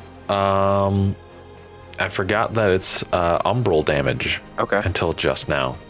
So it'd actually be against your mystical defense. Oh, okay. Sorry about that. Oh, you're good. I didn't think about it till just now. But it would be a 10. Okay, so it's 13. So okay, didn't nice, hit. sweet. So she still misses. Same deal here. Disadvantage. The 10 was the low one, plus 5. So it does bring you up to 15 there, actually. Okay, so that one hits me.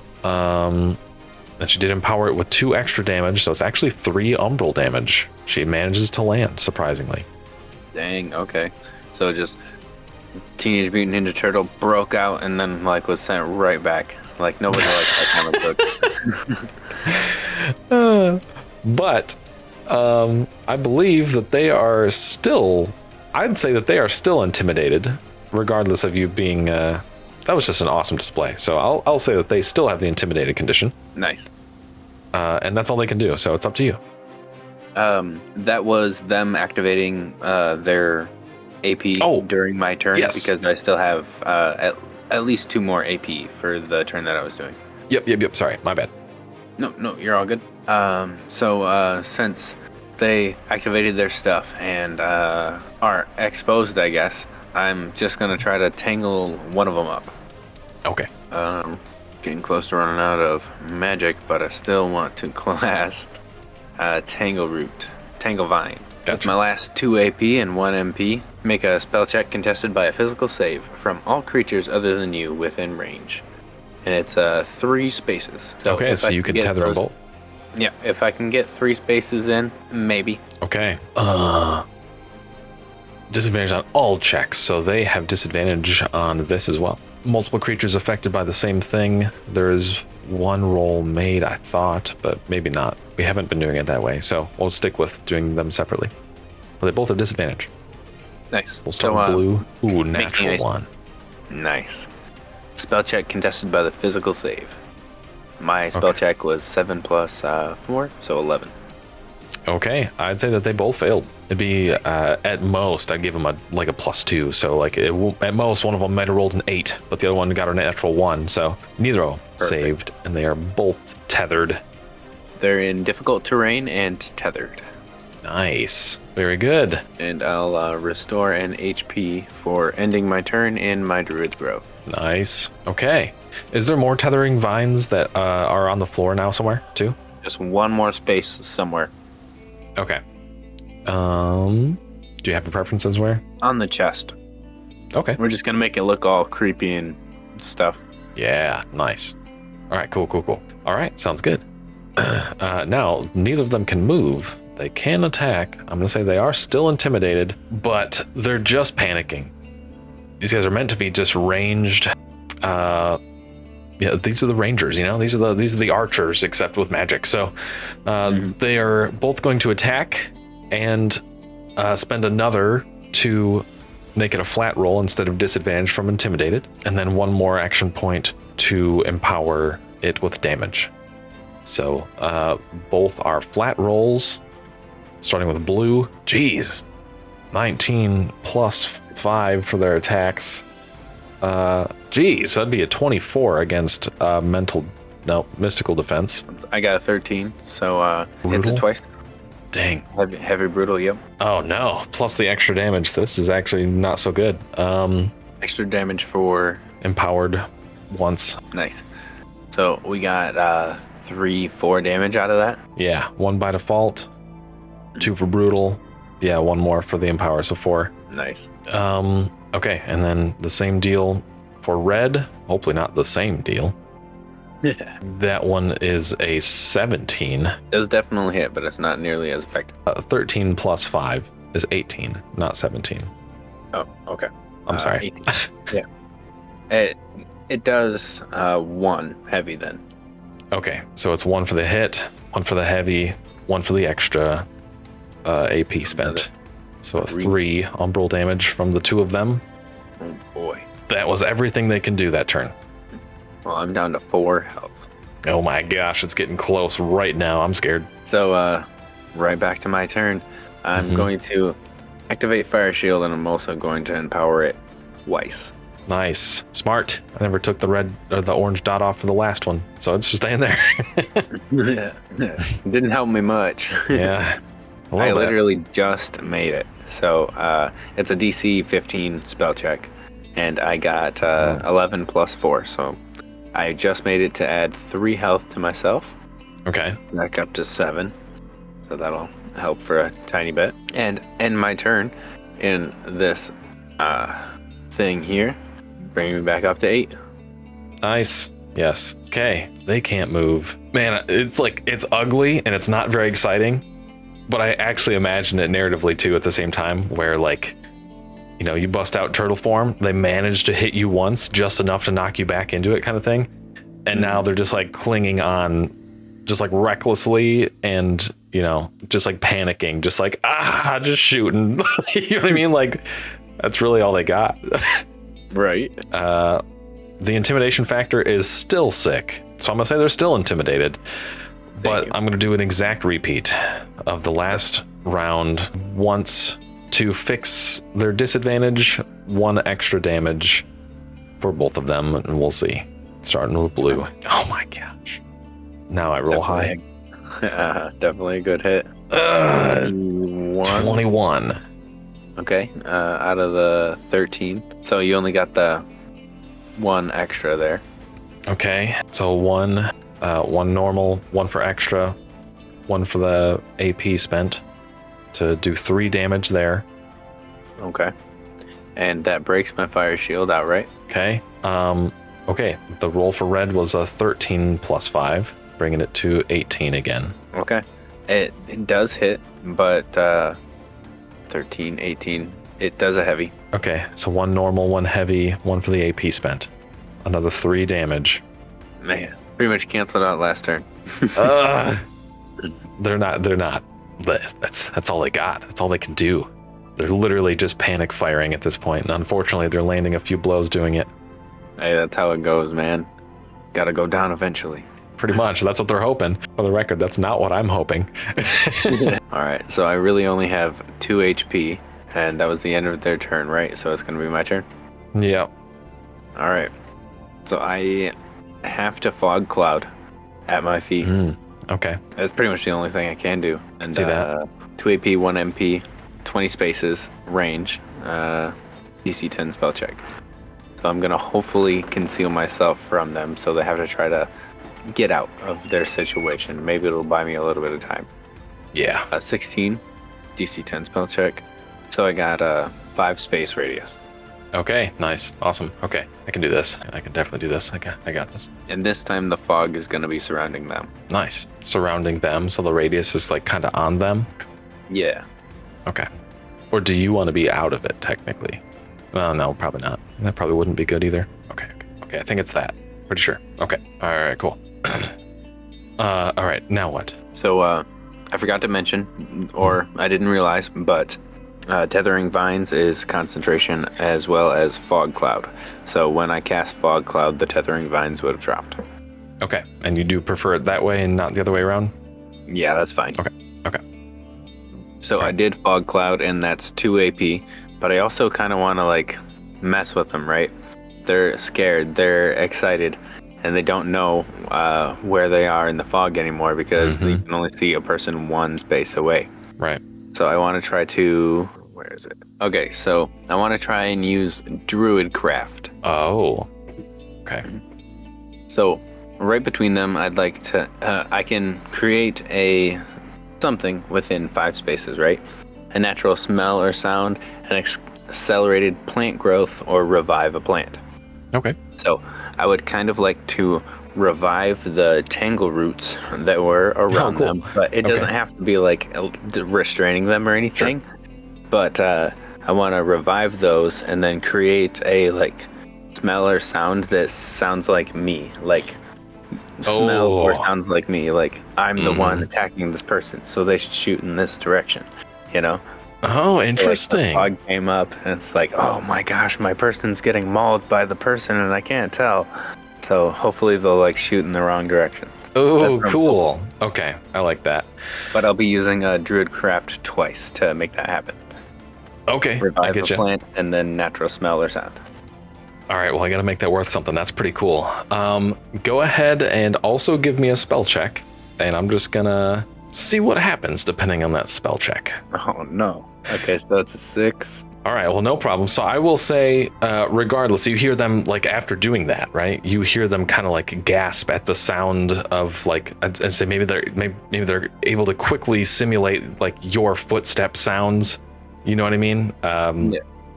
And so you hear them both like gasp and kind of turn around, and they're like yelling back and forth, like, "Where is he?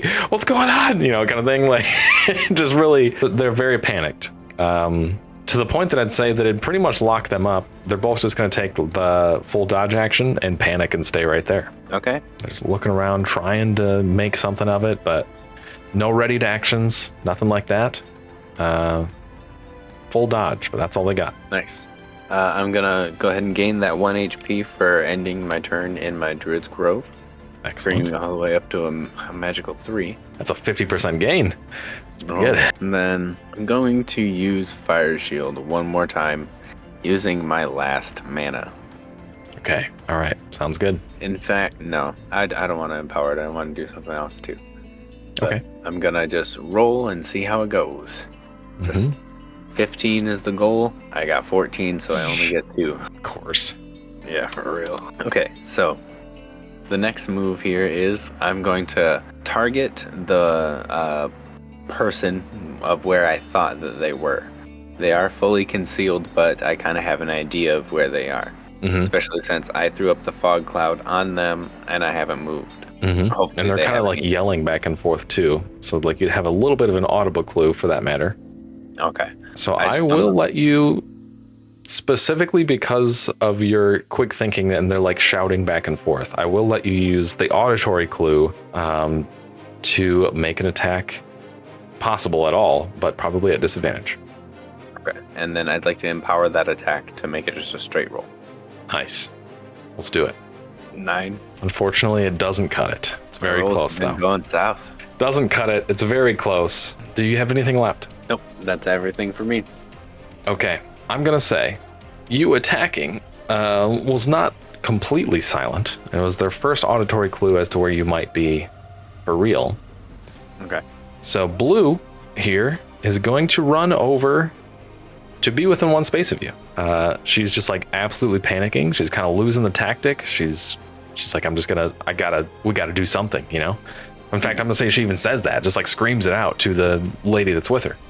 Like, we gotta do something. So she runs up to where you are, and finally, like, for the first time in a second, you're like face to face. She sees your eyes, you see hers, and she just looks super panicked. And haphazardly, as a melee attack, she's going to reach out and try to cast like Death Bolt again. Now here's the question.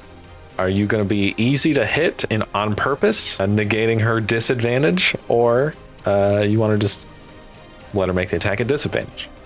I'll let her make the attack, but if she does touch me, I got Fire Shield on. All right. Exactly why I ask. Okay, so I'm just going to have it be a straight roll, and she's going to literally within melee range and touching, she is going to try to do some damage to you with a straight roll. It would be a 12 against your mystical defense, I guess. Yeah, I got a 13. Okay. She's going to panic and literally do it again, but now at disadvantage. Nice. Let's see it. 15. Didn't get that 20. Yeah, exactly. It did hit, but since she hit me, I hit her. Absolutely. Yeah, 100%. It is 1 damage, and she takes the equivalent from the fire shield, right? Yep. You'll notice right away that like sends just a dreadful like shock through her arm, and she covers her face from the heat of the fire shield and everything else. Immediately, that is bloodying her. Is fire shield still up? I have 1 HP for Fire Shield. Okay. She doesn't want to run away. She doesn't know what you're capable of with opportunity attack stuff. I think she's just going to take the dodge action. Her sis is also going to run over until she can actually see you and do a bit of a repeat. She's going to attack. Would you like the first attack to be at disadvantage or not? Due to it being technically a melee attack at range, or other way around? Yeah, we can do disadvantage. Okay, this one will be disadvantage. Okay, so probably an 8. Yep. So 8 to hit on the first one. Doesn't like it. She's gonna being within melee range of you now, she's going to actually just spend her other 1 AP to use the help action to help her ally. That'll be it for her turn. Specifically to help her ally open up a spot to attack. Okay. So that's it for their actions. So it's my turn? It is. Okay. I'm going to get a little bit risky, and I want to try to run just a straight line onto my Druid's Grove. Okay. Is there a way I can do the feint action and then run to cause an opportunity attack? Because you can spend 1 AP to make a trickery check to contest the target's insight check. The next attack against the target before your next turn has advantage and deals +1 damage. Oh, wait a minute. That does the opposite of what I thought it did. I thought it caused them to attack me. Never mind. Yeah, I mean, we could. Yeah, I mean, those are just guidelines. So yeah, I mean, if you want to intentionally like leave yourself open, technically, as you like run away, I'd say that's something you could probably do with a trickery check also. I just found it. I'm gonna use the disengage action. Oh, okay. You spend 1 AP to impose disadvantage on opportunity attacks made against you until the start of your next turn. Okay. Also, okay, cool. Actually, even before you commit to that, I will even say that you're a spellcaster. You're aware, I'm guessing anyway, like you technically aren't, you don't have martial mastery, so like you're not good enough with martial attacks to do opportunity attacks because you're a spellcaster. You focused your efforts on that. And you'd be willing to bet that these ladies are in the same boat, if you catch my drift. Nice. Then I'm definitely going to use the disengage action and run straight down the line of my Druid's Grove all the way down here and get out of their line of sight. Okay, very good. I'd say that you are able to do that with just the action points to run, then, technically, because they are not capable enough to opportunity attack you, regardless. Oh, they can't. Right. Okay. Well, either way, I wanted to get out of there. Fair enough. Don't blame you a bit. Now, do you have action points left? That would have been 2 action points for the 2 that I was going to take a turn for. So I got 2 more. Okay. Because all I did was I started the turn, I disengaged, and then I tried to run.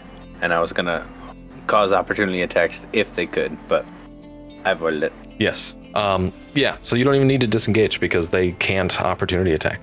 They are incapable. And then, I'll say that your character kind of recognizes that and expected that, so. Okay, then we got 3 AP. Yep. Right where I'm at, I no longer have any magic points, which is unfortunate. But that doesn't mean I can't cast spells because I've got Poison Bolt. And that there you just go. costs 1 AP, and I'm going to fire at where I thought they were. Okay. Okay. Them being fully concealed, does that change things? It should. One more thing. I'm actually going to have you roll just a bit of like an insight check to see if you can actually suss out what these ladies are even thinking, like what they might do. Okay. And this one will be free. No action points necessary, of course. It's a very heated battle. All of you are relatively either frail or just low on life. Okay. I got a 3. Okay. All right, no problem. So, if it's insight, what is? I forgot to check actually. Oh, you're good. It should be charisma. Okay. I actually have a 3 in insight, and my charisma is 2, and I have combat mastery in it. Okay, nice. Gotcha. So it brings it up to 6 then? Or it'd be 5 maybe? It probably doesn't matter, right? The charisma. What's your charisma, you said? My charisma is 2, but it has the little bubble next to it. Oh yeah, that's for the save, technically. Okay. Yeah. Insight's just 3. Okay. So it is possible that these ladies are going to run out somewhere. Like they also don't want to be in the fog anymore. In that case, maybe I'll just use my 2 actions to ready a poison bolt for anything that pops out. Heck yeah. Yes. Yep. That's good. All right. Anything else with that? Does that do anything else? Poison bolt and extra thing to make it with advantage to empower it. Okay. Sounds good. All right. And then that's it for your action points. Yep. Now, Red is going to panic and run directly away from where you were, not knowing where you are now. And she clears the fog cloud on her way doing so. Runs directly away from the spot you were. And at the moment that she clears the fog cloud, that does trigger your reaction to attack her. 100%. You'd see her basically just absolutely panicking, bursts forth out of the cloud. And I got a 16 to hit. 16 is a heavy hit. How much is base damage? It's 2 poison damage. Yeah, okay. These here caster ladies have exactly 2 HP. Oh, wow. So, yeah, they were very fragile. Very fragile. They were relying on the big dude for sure to grab your attention and then just glass cannon you away afterwards. So, that one's done. Blue. What's Blue doing? Blue might also move, running. Also, annoyingly, what's that?